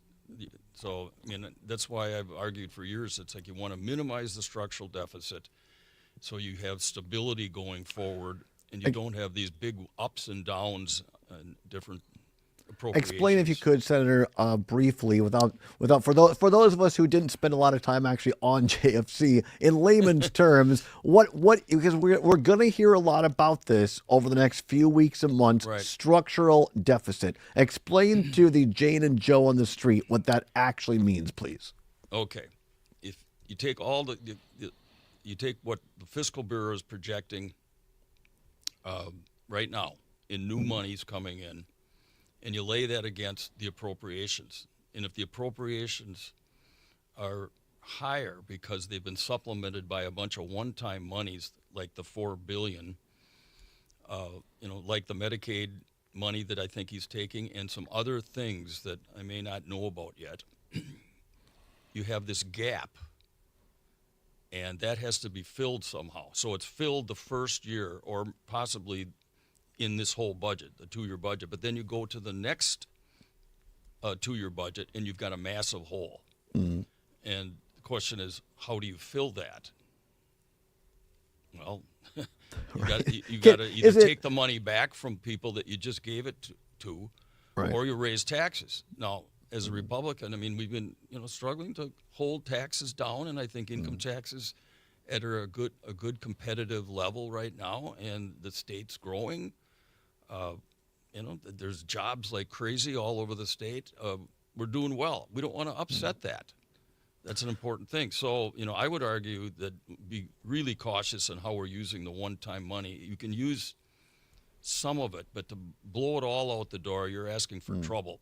And as I pointed out, the new money that's coming in, that's recommended by the Fiscal Bureau, based on their expert analysis, and they're usually really close on these estimates, it's 700 and some million the first year, and then another 350, 380 on top of that 700 million. Okay, so all that other money that he's talked about that he promised people, and there's all sorts of needs, and you can recognize the needs. It's very competitive. There's plenty of needs. The question, it always goes back to what can you really afford without aggravating our tax structure. Right. Now, there's people, you might not like me saying it, mostly on the Democrat side, that do not care about raising tax. That just, okay, let's raise them. No, on the Republican side, they'll fight that tooth and nail. Hey, look, So- we take everybody's opinion here, Senator. I mean, that's fine. We appreciate that. We want to play the Republican response here from Senator Markline. Not really response, but they're laying out, as you said, their budget. We want to play Senator Markline's comments here. So we're going to wrap with you. But before I let you go, Senator, two things. One, is it oversimplification to take what you just said about structural deficits and basically say it's balancing the budget on paper, but kicking the can on the really tough decisions?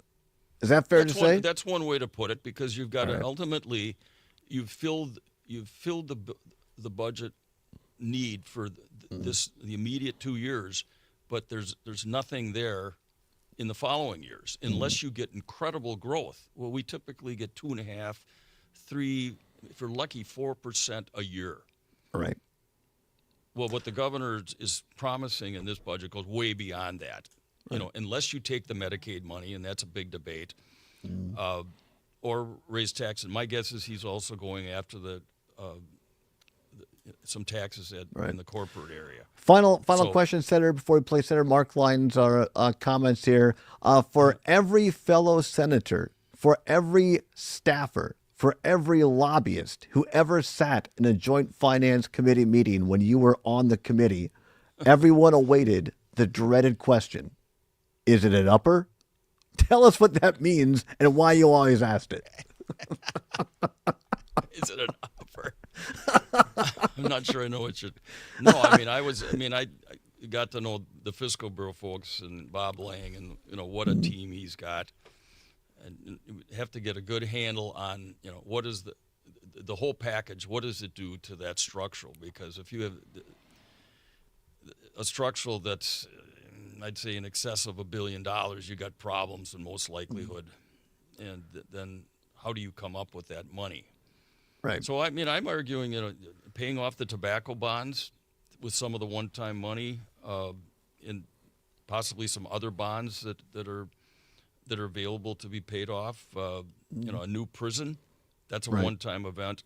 Brownfields, no one's talking about brownfields. We've got thousands of brownfields all over the Cleanup state. funds, yep. Yeah, and that would be great for economic development. And groundwater. Well, groundwater, that's a whole nother debate within this budget, because he has talked about an administrative rule, and I'm hoping that they can finally come to a conclusion on PFAS. Myself, my staff, Senator Wimber and his staff, and Senator Felskowski and Senator Markline, we've all been very involved in the PFAS money, and now the governor wants to put another $140 million. I'm not sure how that interacts with the trust fund that's sitting there that didn't go out. Right. So that's a dilemma in this budget. I'm hoping that they can finally come to a conclusion. We all spent tons of time trying to resolve that question, and we didn't quite get there last time around. Senator Rob Coles, a former senator, a longtime member of the Joint Finance Committee, we thank you so much for your time, for your insight, Thank for your you, take Todd, tonight. And I like your show. I think it's a valuable service to have a good policy show like yours, even though I agree with some of it.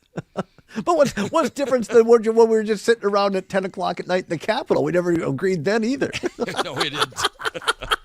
Always great. There's a lot of diversity. But yeah, exactly right, and that's the point, is that we can you can still be friends with each other and find some things you agree upon, but have hearty but respectful debates on stuff you don't. That's politics. Last time I checked.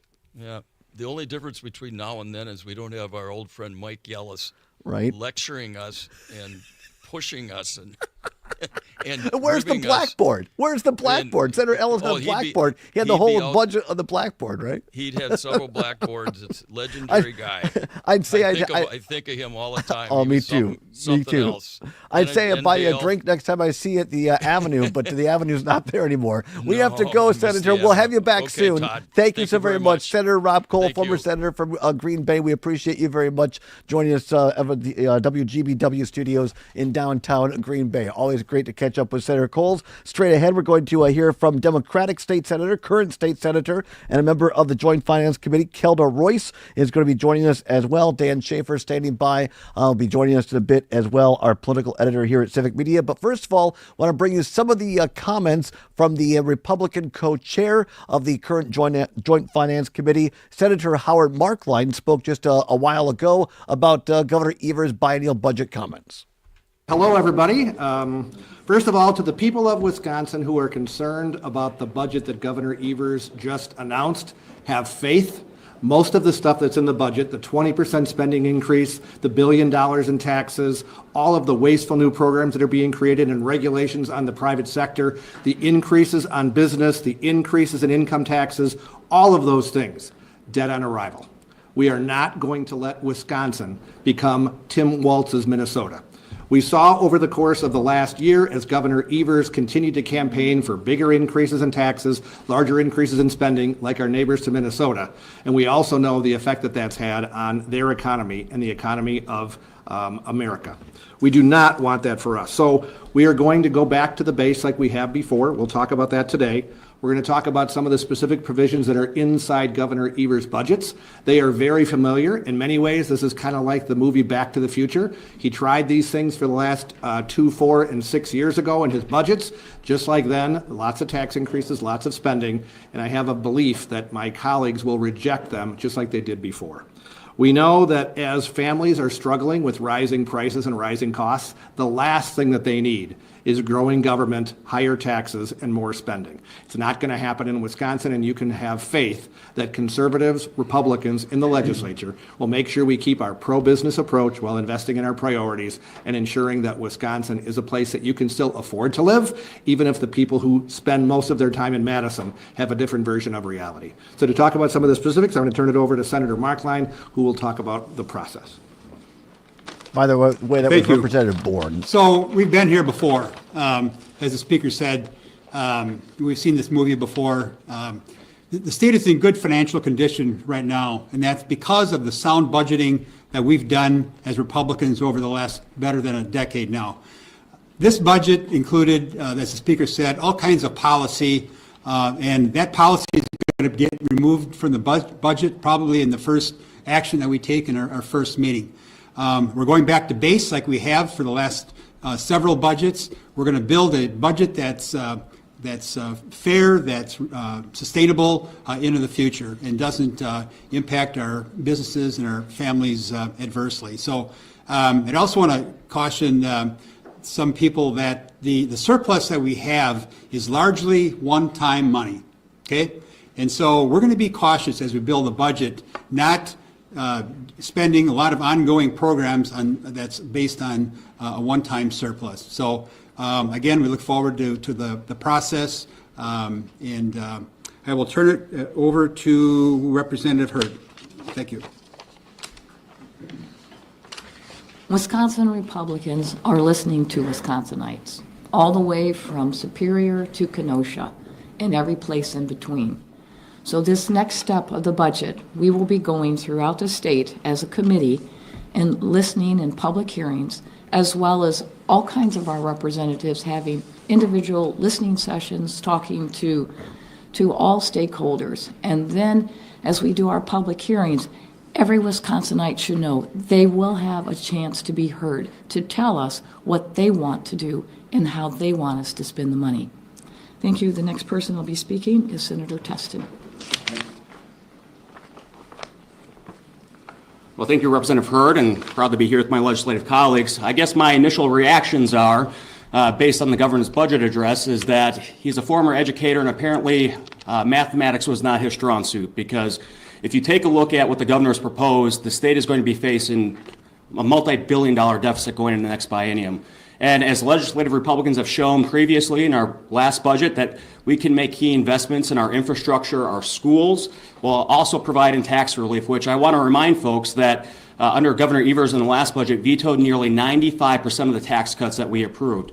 So we are going to continue to pass a responsible budget that balances, that provides significant relief to our taxpayers here in the state. But more importantly, we are going to pass a budget that ensures that Wisconsin does not become the next Minnesota. And so I look forward to work with my colleagues over the course of the next several months to provide significant relief to Wisconsin and ensure that we keep moving on the right track. And so with that, I'd like to turn it over to the co-chair, Representative Mark Bourne. All right, thank you, Senator. I guess as the speaker started out saying, we're in a familiar spot. I think someone else said we've seen this movie before. That might have been Senator Markline. So we know that this is another executive budget that's bloated, reckless spending, just finding ways to grow government, making up all sorts of new agencies or sub-agencies or offices again tonight. So we know we have to toss it to the side, and as my colleague, Senator Markline said, start from base. We also know from our past experience, one of the ways that we sought to bring responsible budgeting to the state budget was to make government smaller and less intrusive in our lives. We chipped away at agency budgets and reduced employees. In the last budget, we reduced the governor's wish list of new employees by 800, and then we also cut another 800 from the base. We heard loud and clear in this last election from voters both in Wisconsin and nationally that they've had enough.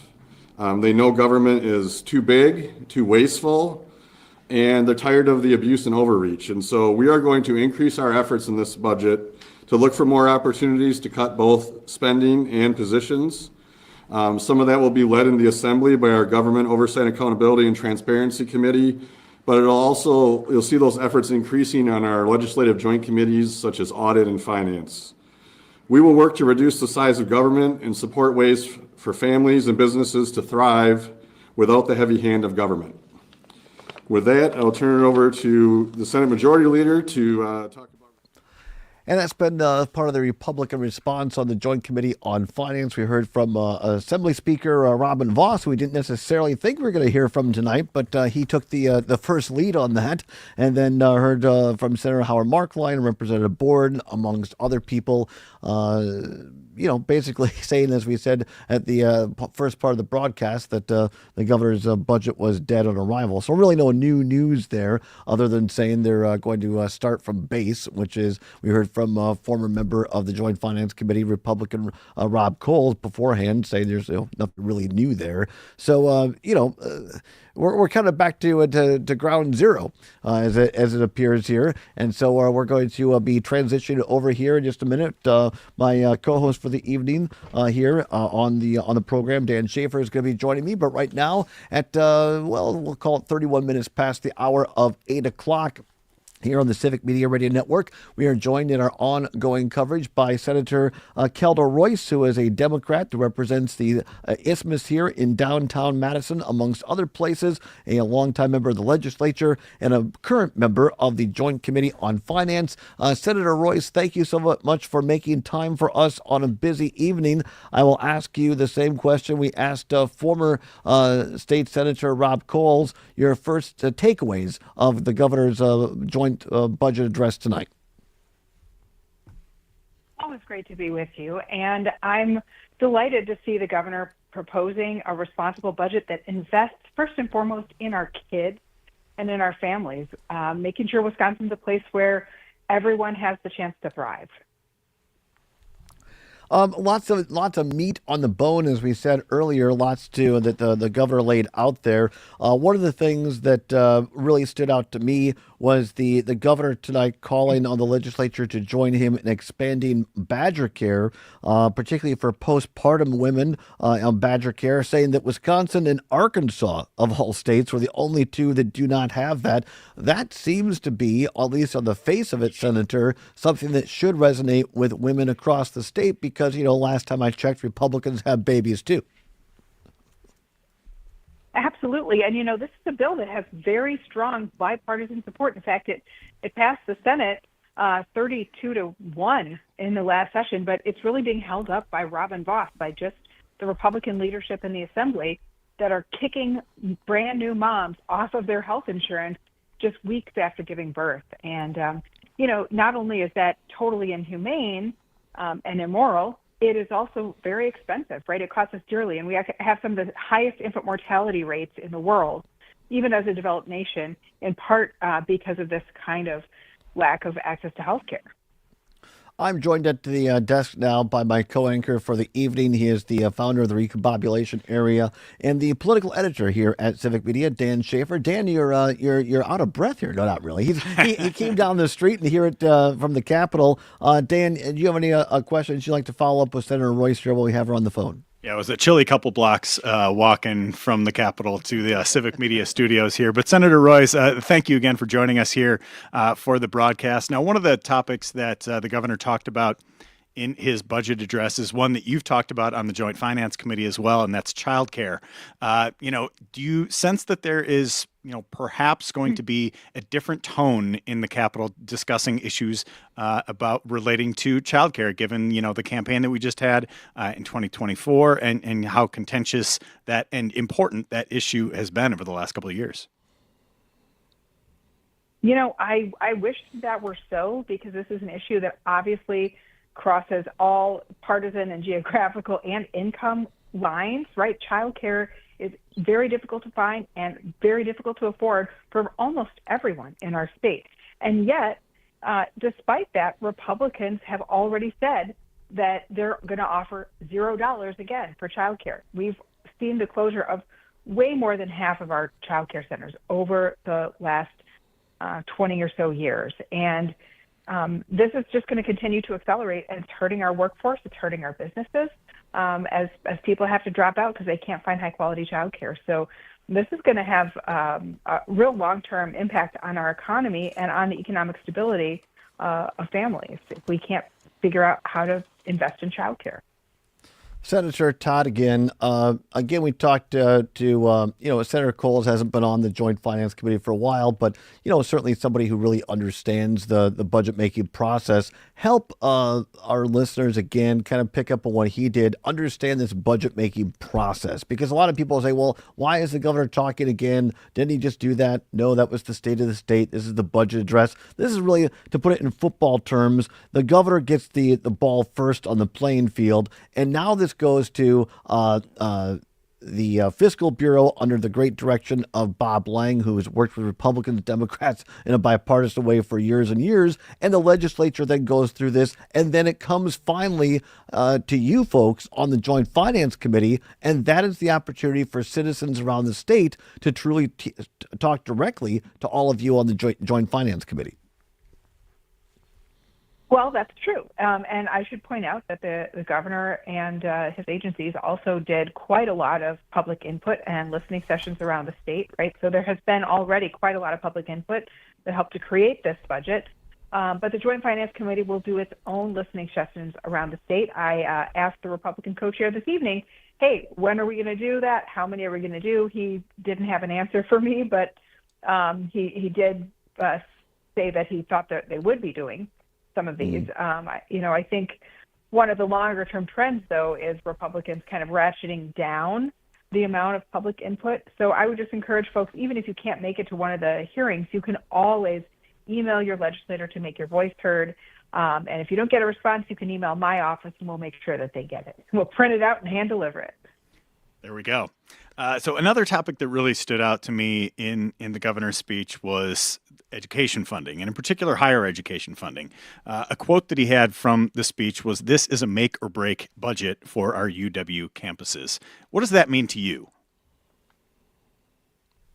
Well, it means that he recognizes that for several generations, 40 plus years, we have been underinvesting in our most important economic driver, economic engine of the state, which is the universities of Wisconsin. And at a certain point, we can't keep doing that. We have been coasting on the investments that were made by our parents and grandparents in this great university system that has become a world-class university. And the universities have themselves done an incredible job of getting federal research dollars, which of course are now under threat because of Trump and Republicans, as well as private donations and grants, right? So they have done a good job, even though state support has dramatically declined relative to their budget. But at a certain point, it's not sustainable. We have got to start rebuilding the money that has been taken away by Republicans, particularly over the last 15 years, or these universities are not going to be able to thrive and serve not just the students, but all of us in Wisconsin who benefit from the great work and research that is coming out of these universities. Senator, a follow-up on that, on Dan's question there, and always appreciate your candor. And you've been so kind to come on our program during noon and talk about this. I appreciate that the governor is signaling out our UW system. I still call it UW system, by the way. But I appreciate he signals that out because I know I have that trouble too. we didn't hear a lot about that in the State of the State address. I understand there's only so much time, and you got to get your governors of all stripes have to get their points in. I appreciated the governor calling for more money to what I'm still calling the UW system. Now it goes by UW colleges. I just wish that he would have addressed the 2-year colleges issue. There was no mention of hard times, and my hometown of Richland Center, the campus there, Waukesha, UW Washington County, it was been 6 of them closed so far. There was no addressing the economic hardship or impact that it's having in those communities across the state. I wish you would have spoken to that tonight. You're absolutely right, Todd. I mean, the truth is that Republicans set in motion many years ago a plan to try to kill our 2-year colleges in Wisconsin, the UW system 2-year colleges. And, that plan is, well into being completed. And we shouldn't be ignoring or papering over the very real losses to the communities that had 2-year campuses, and also, of course, the lost human potential, right? All of the students that could have gone there, could have seen a pathway to higher ed, and now have seen that door closed, and not to mention the impact, of course, on our state's economy. Another issue that came up a number of times in the speech was not just higher education funding, but just K-12 education funding more broadly. He talked about the rise in referendums that have been happening all over the state. Your reaction to that and your thoughts more generally on K-12 funding in this particular budget? Well, this was really welcome and long overdue. I mean, the reality is that kids that graduated from high school last year had never, since they were in kindergarten, even seen an inflationary increase.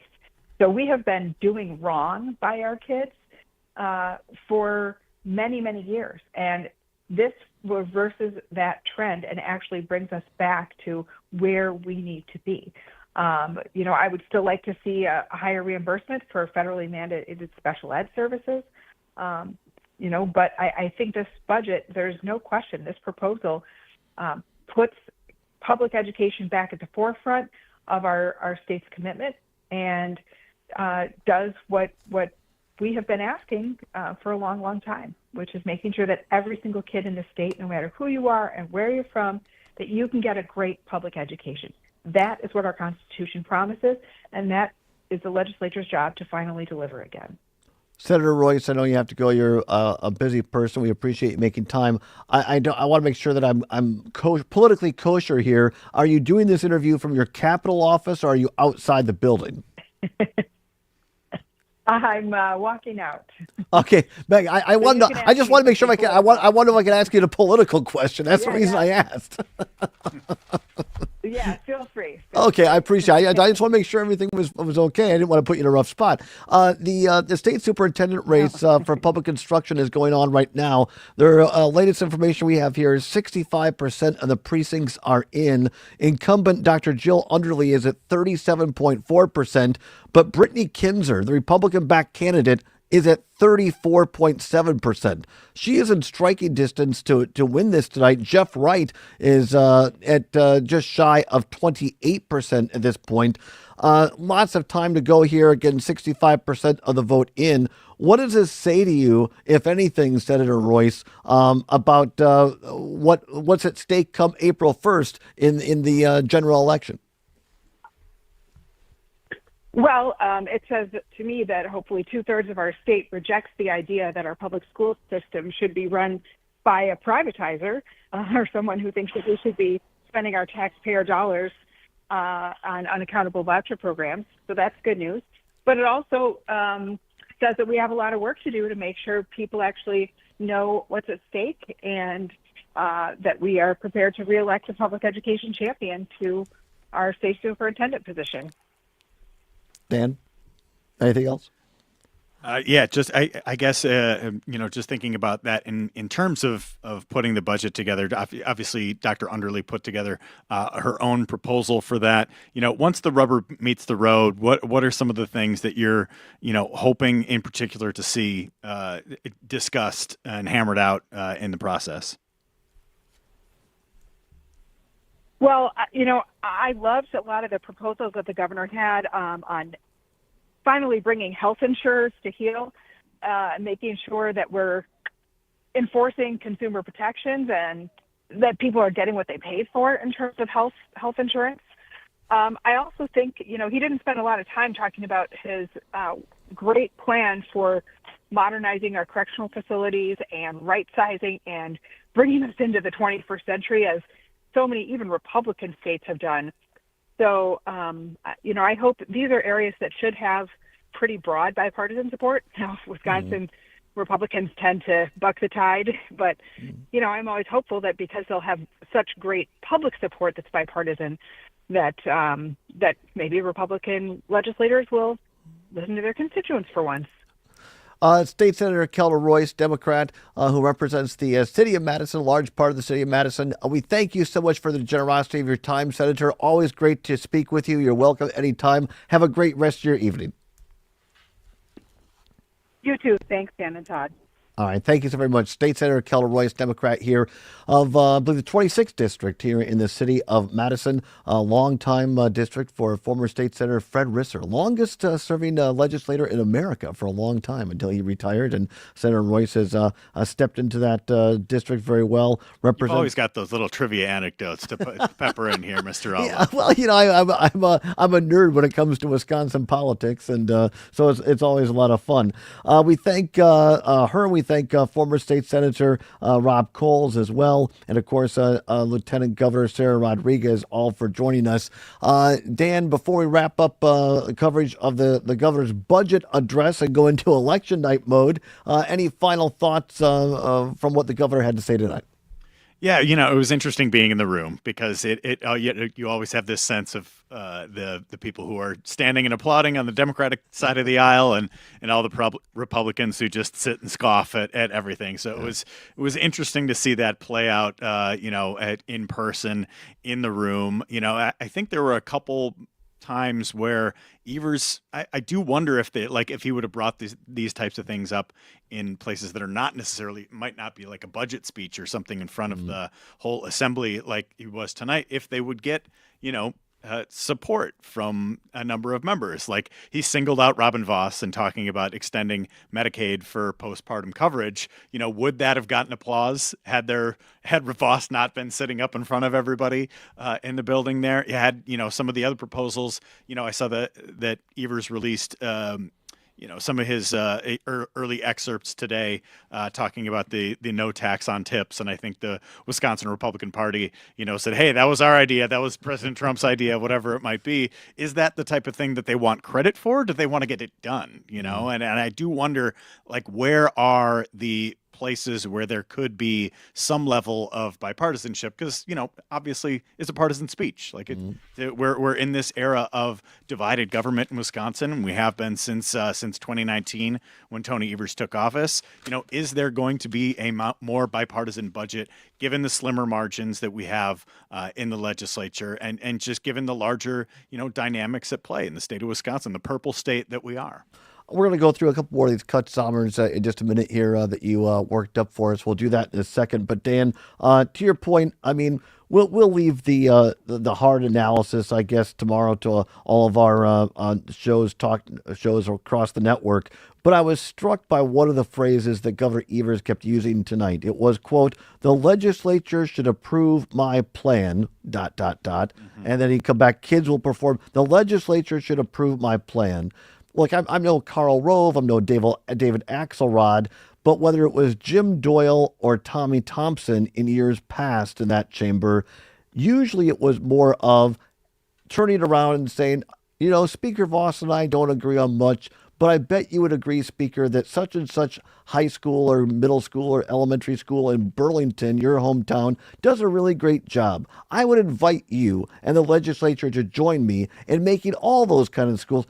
You didn't hear a lot of that kind of phrasing. It was a lot, the legislature should approve my plan. Mm-hmm. Yeah, it was a lot of my proposal is this. The plan that I have is that, and it is, it seems like he's putting this out there, and I think in a lot of sense these budgets can be aspirational in a certain sense, but putting that out there and saying react to what I'm saying instead of let's come together to get something done. I think that is a very interesting observation that you've had with this, and it does seem to exemplify like what the type of reaction was in the room as well, because I think Republicans, for every time Tony Evers has proposed a budget, they've come back and just basically tossed the whole thing in the budget making process that we've been talking to Senator Royce and former Senator Coles about as well. So, are they going to take that same step this time?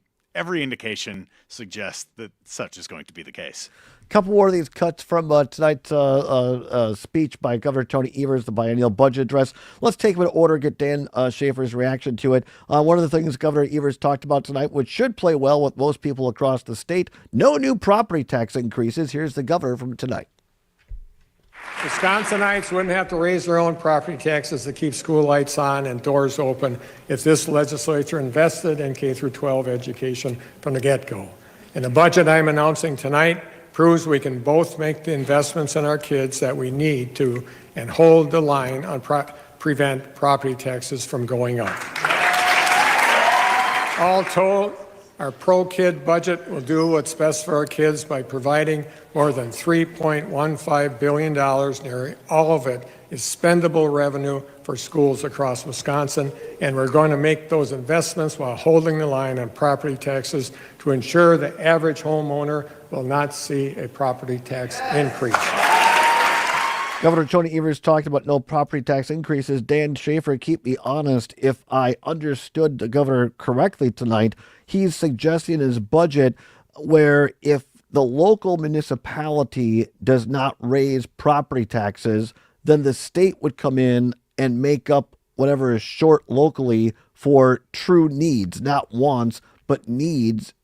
Was that your understanding as well? I'm going to have to look at the details for that one because it was a little bit confusing in the room and in what the governor was saying, because he was saying that right in the same context of talking about however many referenda that we were having across the state as well. And many times those referenda are, do you want to raise your property taxes to pay for whatever's happening at your schools or what your local government or whatever it might be.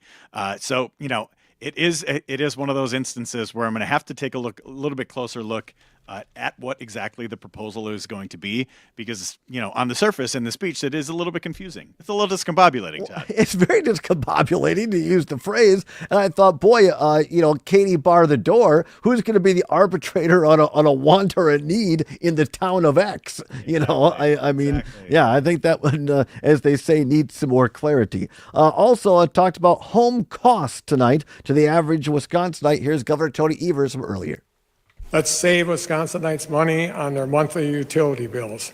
I'm proposing to eliminate the sales tax on electricity and gas for Wisconsin homes, which will save Wisconsinites about $100 million in out-of-pocket costs each year. Now that one, Dan Schaefer, seems that should play well. It does, I think Wisconsinites don't pay taxes on a number of other items, medications or groceries and things like that for sales taxes. And so I think that, again, it seems like the type of thing that maybe you'd get applause from both sides of the aisle on. You would think, but they had their marching orders, I think, tonight from leadership. Speaking of something that might tick off Republican leadership, as Senator Royce alluded to in her comments with us earlier, the governor taking a page from President Trump's book on eliminating taxes on cash tips. Let's also make sure Wisconsinites can keep more money in their pockets. I'm proposing to nearly double Wisconsin's personal income tax exemption. That means Wisconsinites will pay no income taxes on the first $1,200 they earn, period. And I want us to work together to pass my proposal to support students and workers in our service industries by letting them keep the tips they earn tax-free. Let's eliminate taxes on cash tips. Somebody said, I knew it in the chamber there. Yeah, well, it was in his excerpts from earlier today to talk about that. And, that it seems to be one of those things that both parties tend to agree on. Donald Trump talked about it a lot in his campaign. As a former, I used to wait tables myself, and always wanted to make sure that kept as much as I could for my take home for that evening. And I do think it's a smart proposal ultimately. Yeah. Yeah. Expanding Badger Care. This is one that should play well in rural areas as well for hospitals. Governor Tony Evers talking about expanding Badger Care tonight. Healthcare should not be a privilege afforded only to the healthy and wealthy. It's why I am again proposing to expand Badger Care, which would save Wisconsin taxpayers nearly $2 billion over the next 2 years. That's billion with a B, folks, and expand quality, affordable health care coverage for about 100,000 Wisconsinites. And I'm also providing new hospital investments to improve access to health care across Wisconsin, including our rural communities. That one, Dan, should play well. Lots of rural hospitals struggling right now across the state of Wisconsin. Particularly, we've seen it up in the Chippewa Valley. Right, but again, it's the same story that we've seen over and over again with Medicaid expansion, with Badger Care, with greater investments from the state government in healthcare.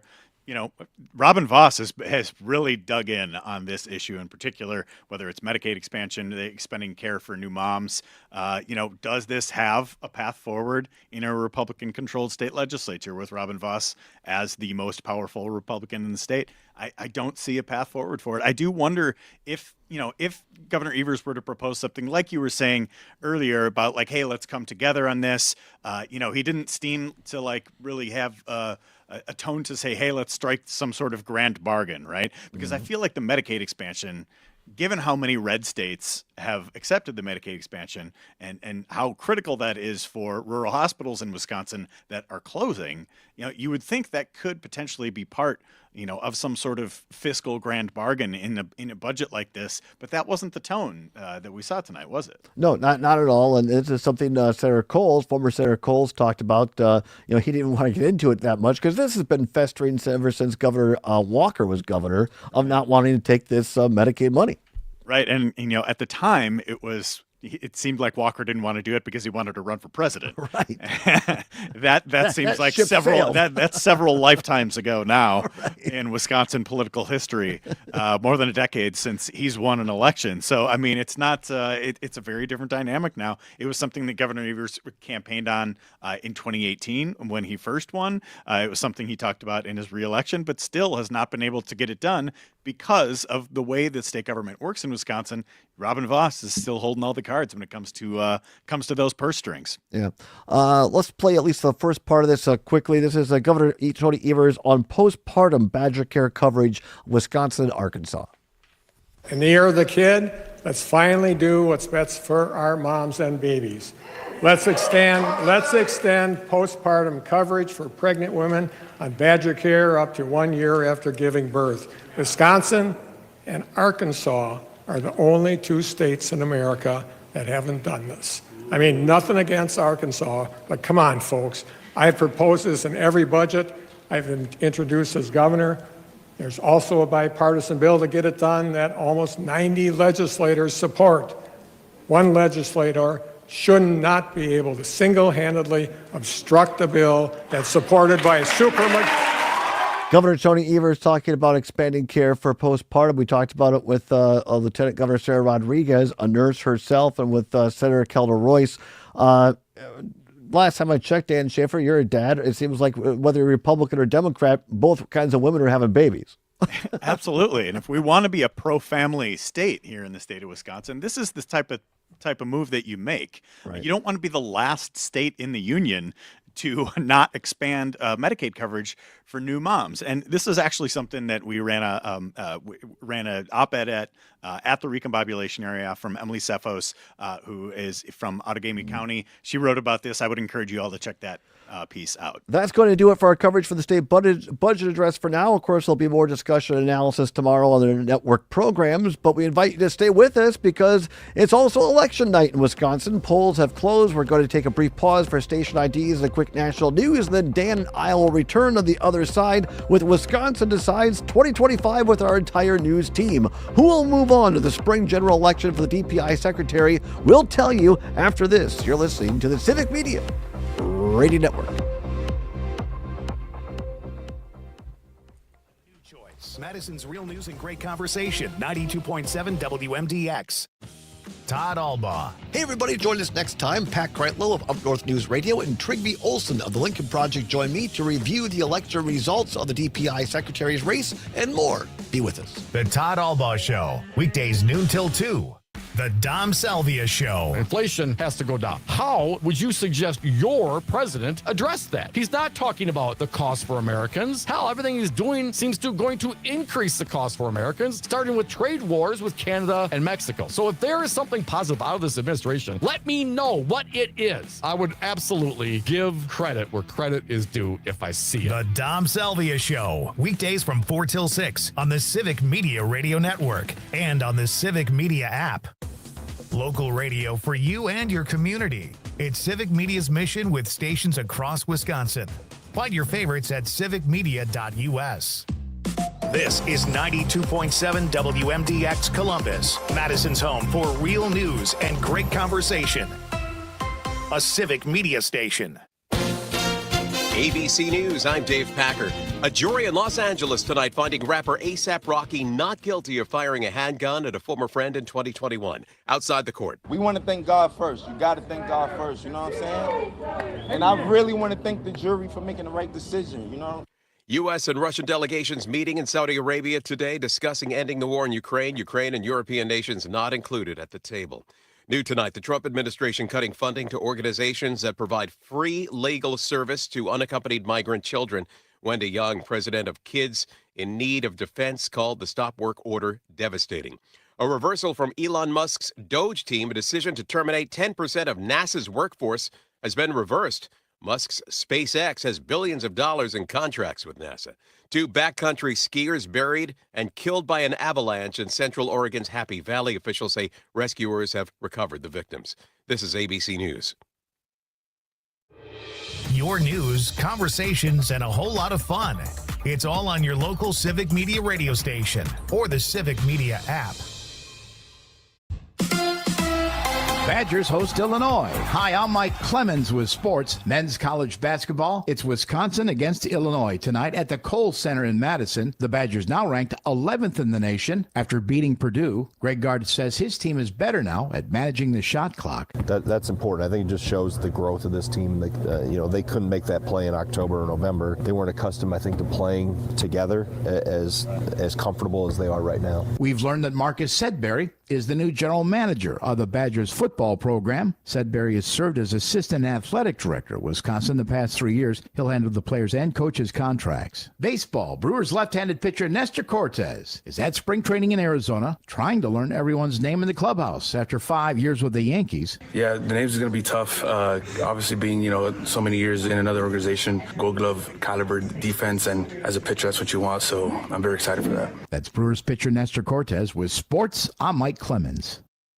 Ever tried balancing a dozen eggs in one hand while hopping on one foot? Or maybe juggling cats while riding the unicycle? Sounds ridiculous, right? But guess what? That's exactly what texting while driving is like. Your human brain only has the capacity to focus on one thing at a time. So when you're behind the wheel, give driving your undivided attention. Don't drive distracted. A message brought to you by the National Highway Traffic Safety Administration, Project Yellow Light, and the Ad Council. Welcome to Madison's Real News and Great Conversation, 92.7 WMDX. You're listening to pre-recorded content produced by Civic Media. It's time for the Rick Smith Show. Now, here is the voice of the working class, Rick Smith. And welcome, brothers, sisters, working class heroes. This is the Rick Smith Show. Thanks so much for being here. The chaos doth continue. Yes, if now we're firing air traffic controllers. Yeah, why not? After you had the debacle there in D.C., you got a plane flipped over in Toronto.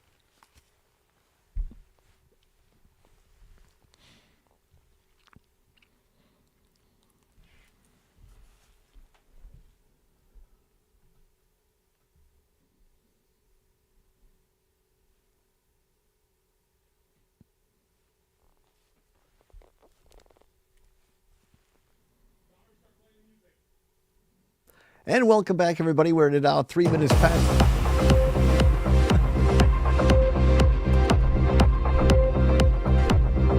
And now we're back, everybody. Welcome back to Wisconsin Decides 2025 here on the Civic Media Radio Network. Rick Smith will be along in a little while. His program continues online, but right now we're going to interrupt our regular programming for a continued special election night coverage. Wisconsin Decides 2025, 4 minutes past the hour here of 9 o'clock from our world headquarters of Civic Media in downtown Madison. I'm Todd Allball, joined by the political editor at Civic Media and also the founder of the Recobobulation area at recobobulation.com and now a part of the Civic Media World Empire. No, the Civic Media World. We're always proud to have him. Dan Schaefer is here at the desk. Dan, how are you this evening, my friend? I'm a little discombobulated, but we're piecing it all together. We're recombobulating here on the airwaves at Civic Media. That's right. As these live events do, sometimes a little recombobulating. But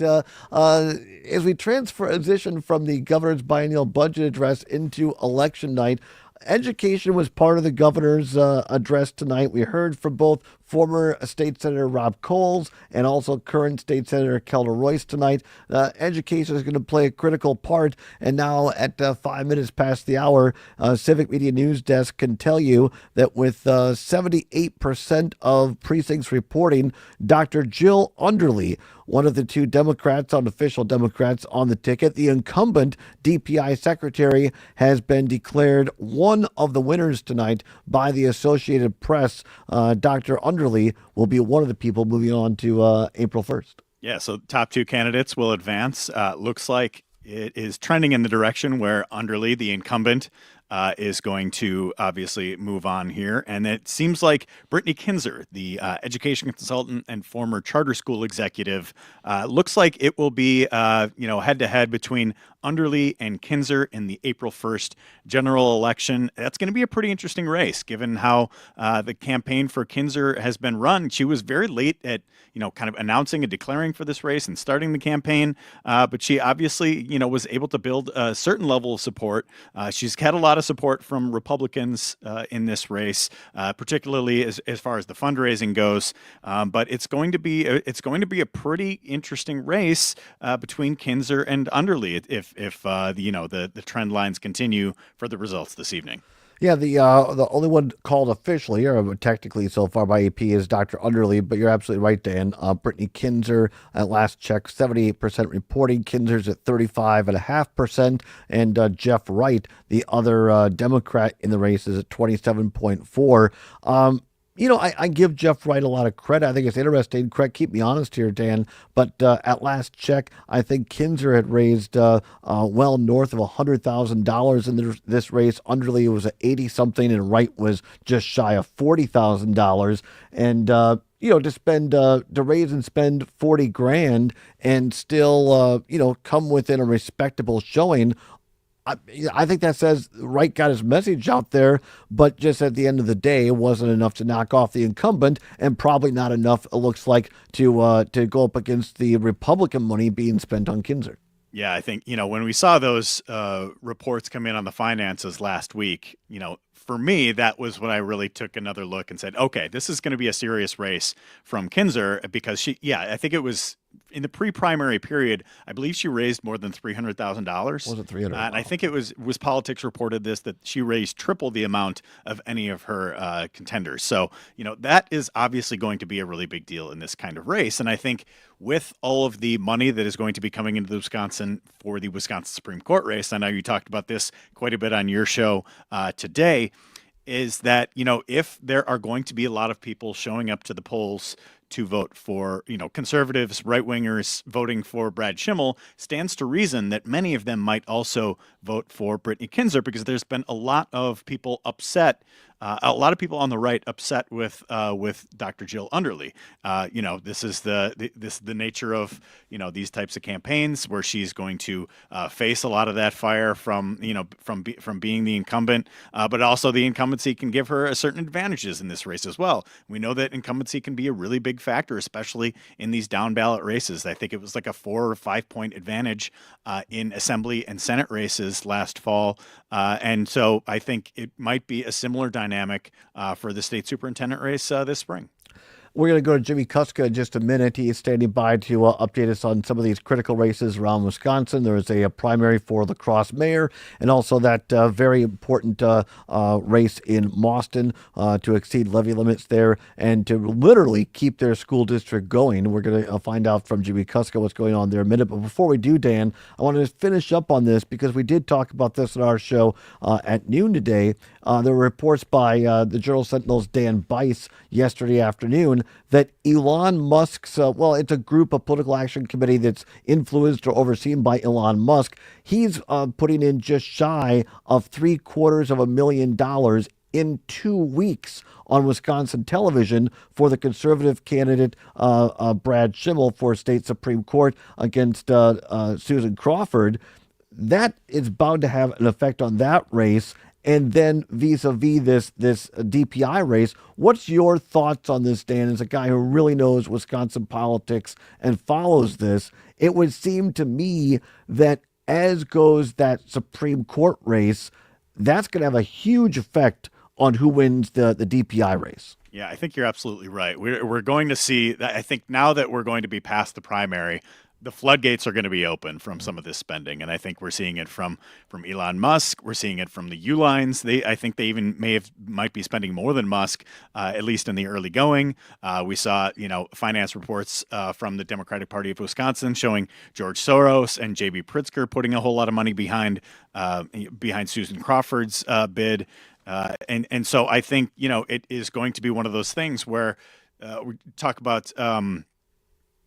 The coattails from a certain candidate. So the coattails from the top of the ticket. And I think the top of the ticket for this spring election race is certainly the Wisconsin Supreme Court race between Schimmel and Susan Crawford. To what extent will they have an impact on what's happening in the DPI race as well? I think that's going to be really interesting because when you have, people going door to door campaigning for Brad Schimmel, you usually have the literature for some of the other candidates as well. So the folks who are campaigning for Brad Schimmel might also have a pamphlet for Brittany Kinzer, talk about school choice, talk about that approach as well that they have been advocating for kind of more on the right in Wisconsin.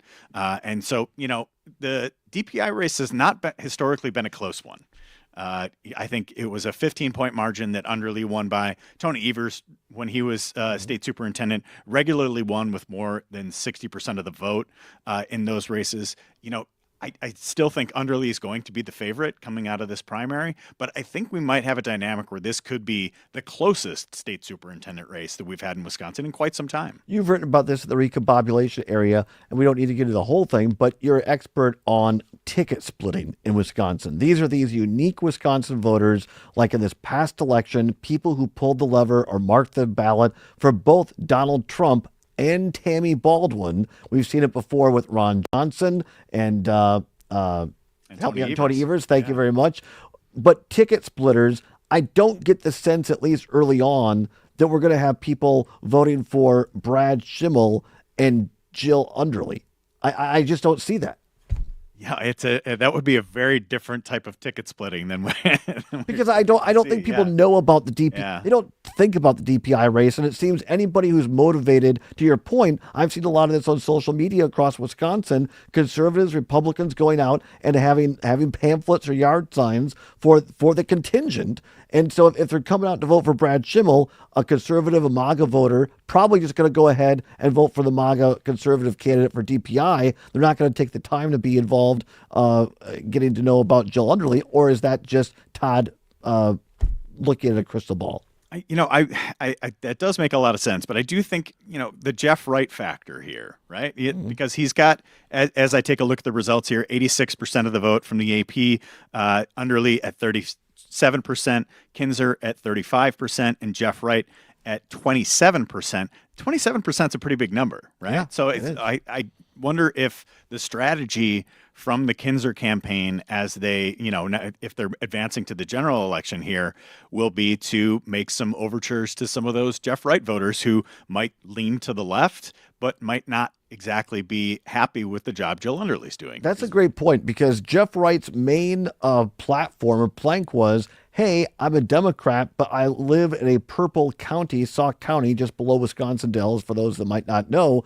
which is a purple county. I have to work with everyone to be successful. That was his main bipartisanship, basically, was his main plank. So I think you're onto something. Kinzer's people could try to pick up on that. And then again, you look at the other side of it. You know, folks on the left might think that, okay, you add up the 27% from Wright with the 37% from Underly, and it's going to be a blowout. So, as they say, time will tell. Let's turn our attention now to Jimmy Kuska, who is standing by. He has many hats here at Civic Media. One of them is the news director at WLAK. Pardon me, that's Amory, our lacrosse station there, or WLCX. I get my L's and C's mixed up. LCX there, news director. Jimmy is standing by, watching the important race for Mauston School Board exceeding the limits, among other things. Jimmy, good evening to you. What can you tell us? So we have 4 of the 5 school referendum votes mostly in Lincoln County, with Tomahawk is the one that's not in. But I think everybody's wondering what's happening in Mauston. It's a district that said that if they don't pass it, they had 2 referendum fail last year, operational referenda that failed. And they said if we don't pass this one this spring, we're going to run out of money after the 26-27 school year. They've already planned on making a lot of cuts to extracurriculars, to staff, just to keep things going. They kept lowering the amounts from the first 2 referenda last year. The one in November was pretty close. It was in the high 40s. This one today, with the unofficial results in, overwhelmingly passes, almost 2-1, in fact, in the reporting, at 2,044 votes to 1,034 votes. So Mauston voters, I think this time heard the message loud and clear. There was a very, very active campaign in Mauston to get people out to vote for this. This really had the Save Our School effect to it, Save Our Community effect to it, and people really turned out for this particular school referendum. Jimmy, you happen to be a school board member yourself in Southwest Wisconsin. You know this better than anybody else. Do you think that there was this effect of, well, you know, I might disagree with school funding on a partisan sense for everybody else, but when it comes to my school district, I don't want that dissolved because our local sports, our local arts programs are important to our community? Yeah, there's a lot of factors. There's community pride, obviously. It's a major employer in your community. For logistics, childcare, things like that. You don't have to drive as far. If you have to drive out of, say, Mauston, you have to take your kids to New Lisbon, for example. Now you have to commute to a whole other city for schools and, those kind of things, sports, all the extra activities. But also there's a tax impact, because if you dissolve a school district, it's not like those taxes go away. Public schools are still going to get tax money from you. You won't have one in your town anymore. You'll have to go somewhere else. And those districts that are picking up the students that you're no longer having a school for in your city, those schools now have to levy that tax from you so they can pay for transportation, to expand facilities if needed, to add staff, to do those things. So, it's not like your taxes go down if you don't have a school district. Those taxes still exist. But Mauston was certainly one that I think a lot of people watched just because they had said they may dissolve in 2 years without the referendum passing today. Just about less than 2 minutes before we have to step away here for a break. But, Jimmy, another big race that you've been watching for us tonight is in the city of La Crosse. There is a mayoral primary there. Any results in yet on that one? Yep, La Crosse is 100% in. They're usually one of the fastest counties to get results in my experience. And I think the mayoral primary was very interesting. There were 4 candidates, all with pretty varied backgrounds, which made it very interesting. The top vote getter was a community organizer and volunteer, Shondell Washington Spivey, who is also the first one that announced his candidacy, and he came away with 30% of the vote. The second place, though, because only 2 of the 4 advanced, second place was between the city council president, Chris Kalo, and Vicky Markison, who lost by fewer than 200 votes to the current mayor, Mitch Reynolds, back in 2021. And it was Kalo by 45 votes. Before the canvassing, obviously, but 45 votes are what separates second and third place. So Kalo will, if that were to hold, would be the one advancing with Washington Spivey to the spring election. The fourth candidate, Ellie McLoon, a real estate developer, had a different tone than the other 3 candidates, spoke about investing more in police services and bringing sort of a non-political outsider perspective to the office. She trailed the others by more than 600 votes. So it'll be Washington Spivey and Kalo, the city council president, that would advance. All right, well, stay with us, Jimmy Kuska. We'll have more from him on school referendums and mayoral results as well. Dan Schaefer is here from the recombobulation area, and we have a second candidate for DPI secretary. The results are in. We'll give them to you. Stay with us. You're listening to Wisconsin Decides 2025 on the Civic Media Radio Network.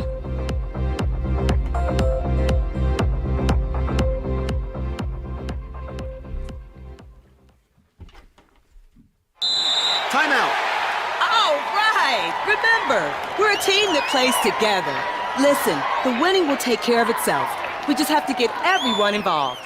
In interscholastic sports, we celebrate what makes every one of us unique. And in the pursuit of a common goal, everyone in the huddle, in the bleachers, and in the community comes together. This message presented by the WIAA and the Wisconsin Athletic Directors Association. Nightlight with Pete Schwaba. What celebrity would you like to hug? It's International Hug Day. I wouldn't say Josh Brolin is like my favorite actor, but he's got like a quiet macho-ness to him. Actor Glenn Morshower joins us now. My self-esteem was jolted when you did not mention me as your hugging preference. I didn't want to rush it. I just want to see how, let's just dip our toes in the water here and see what kind of relationship develops, shall we? Nightlight with Pete Schwaba. Weeknights from 6 till 8 on your local Civic Media radio station and on the Civic Media app. The Todd Alba Show. Trigby, great to have you here as always. Donald Trump is calling for foreign assistance and nation building. Did they vote to have their tax dollars going to Gaza? Gary, thanks for calling. Let's see. I'm a maniac. I'm not sure what he's talking about. He wants to demo the whole country there, Gaza, and make it into a resort. I'm against it. I'm confused, too. Right? You and I agree on that completely. The Todd Alba Show. Weekdays noon till 2 on your local Civic Media radio station and on the app. Imagine home. The smell of coffee, the sound of a lawnmower, the sun's warmth on your face.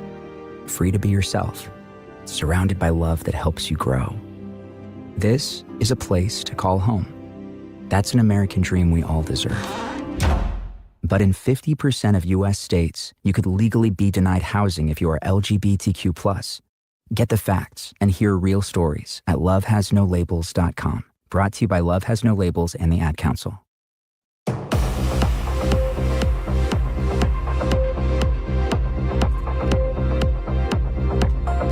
And welcome back to Civic Media's continuing coverage of Wisconsin Decides 2025 here at the Civic Media World Headquarters in downtown Madison, Wisconsin. I'm joined by our co-anchor, the founder of the recombobulation area, and also Civic Media's political editor, Dan Schaefer. Glad to have you along. 21 minutes past the hour of 9 o'clock here on a Tuesday evening, February 18th. Going to go back to Jimmy Kuska, our news director for lacrosse, in just a moment, among other things. But Jimmy does a lot for us here at Civic Media. But first of all, Dan, want to get to more results here on a Tuesday evening. We've already had one of the two candidates decided earlier, announced. The AP called it for the incumbent, Dr. Jill Underly, one of the two Democratic candidates running for DPI secretary. Underly, the incumbent. And now, Dan, we have a second one, as you surmised.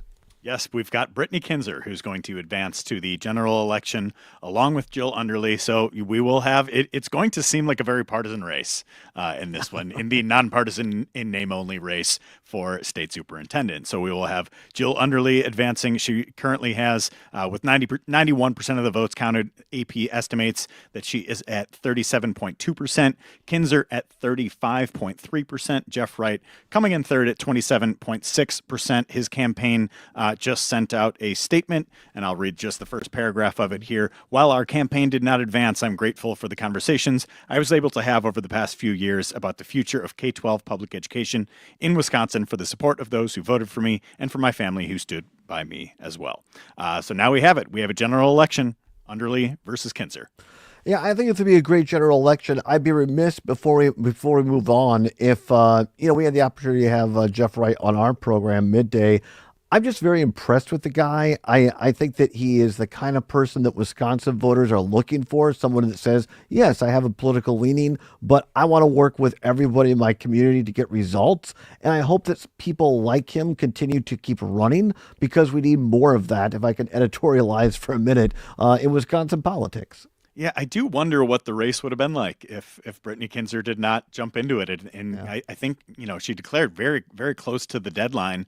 I'm always interested in debates that don't fit along clean partisan lines. Yeah. And I think a Underly right campaign would have been that type of race where you're not necessarily talking about a right versus left, red versus blue type of dynamic, where you're talking about the issues, talking about what really matters to people and not just getting into your partisan camps. But unfortunately, a race for another day. Where we're headed. Yeah, exactly. Let's head back to Southwest Wisconsin and our very own Jimmy Kuska standing by. Jimmy, we appreciate you staying with us here on election night. Again, if you just want to reiterate that the big race, I think particularly for our listeners in Richland Center, Southwest Wisconsin, also Wisconsin Rapids, WFHR there. A lot of those teams, those sports teams, play against Mauston in tournaments and whatnot. So a recap, if you would, please, Jimmy, that referenda to keep Mauston going, and also the lacrosse race as well.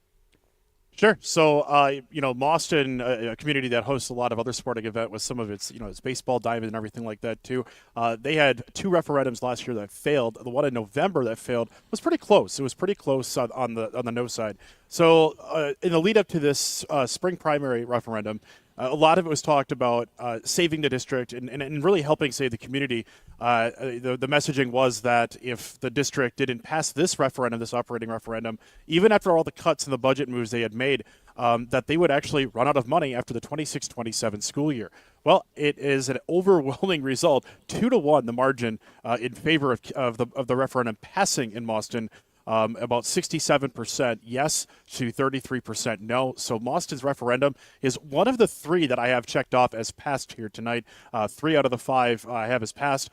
Do have one referendum that failed, and that was Kenosha, the largest referendum by price tag in the state at $115 million. That was a 5-year operating referendum. That one failed at 56% no. And then there's one in Waterford Union. There's still one big ward to result coming there yet. Still waiting on that part of it, but currently yes is in front, 55-45 there. The other 2 are in northern Wisconsin, Tomahawk and Northland Pines. Both of those were essentially continuations of existing non-recurring referendums that had expired. So these were basically to pick up where they had left off with those for 3 more years, and both of those passed pretty easily up north. Very, very interesting about the Kenosha one going down. That'll be of particular interest for our folks down at WRJN in Racine and Kenosha down there. Quickly, Jimmy, again, just to recap the winners there in the lacrosse mayoral primary race and any other races you're watching tonight you think our listeners across the state should know about. Sure. Lacrosse had 3 primaries mainly tonight, and the big one was mayor. 4 candidates for mayor seeking the office that is being vacated by Mitch Reynolds, who declined to run for re-election. This also comes amidst the city council creating a city administrator position that would take over some of the duties for mayor. That position has not yet gone all the way through, but it is very far along in the process where they would split the mayor's office duties with this new city administrator position. And all the candidates that ran supported that city administrator position, for the record. But it was very close between 3 candidates at the top, and the top vote getter was Shondell Washington Spivey, who came away with 30% of the vote. And then at 27% of the vote, Chris Kalo, the current city council president, had 45 more votes than Vicky Markison, who ran 4 years ago for mayor and lost by under 200 votes to Reynolds. So at the moment, before canvassing, with the unofficial results, it'll be Washington Spivey facing Kalo in the spring general election for mayor. Ellie McLoone, who is a real estate agent worker in the La Crosse area, came in 4th with about 17% of the vote. And again, as I had said in the previous segment, was kind of running with that outsider perspective as part of that race. There was an open seat on the city council. The 2 candidates advancing there for District 7, Matt Keel and Gary Podesky. And then the La Crosse School Board race was 7 candidates for 6 spots on the ballot in the spring. And it was made a bit easier in a sort of unfortunate circumstance when one of the candidates posted on Friday that they were being targeted with online harassment, a lot of homophobic comments. So he said that he was withdrawing his name from consideration. That was Sam Morris. The other 6 candidates all had more votes tonight, so they all will move on in that one. But sort of unfortunate, the political climate and things like that, that's something that happened in La Crosse. But other than that, the 6 candidates are on the ballot for the spring in that race. Jimmy, we appreciate your great work as always, great reporting. Anything else so that listeners need to know before we let you go? Sure. I'll just say on the school referendum front, we only had 5 tonight, right? And it appears 3 or 4 of the 5 will pass. We have 89 more of these coming up in the spring general election. So we have a lot of school referendums on the ballot coming up on April 1st. Wow. Jimmy, great work tonight. Thank you so much, my friend. Have a great evening. We'll talk to you soon. Thank you. My pleasure. Jimmy Kuska there from our Western Wisconsin Bureau, covering lacrosse and Southwest Wisconsin as well. Dan, a couple of quick takeaways there of what Jimmy was saying. Number one, how unfortunate that in today's political climate, these just hateful type of rhetoric in campaigns has reached the local school board level.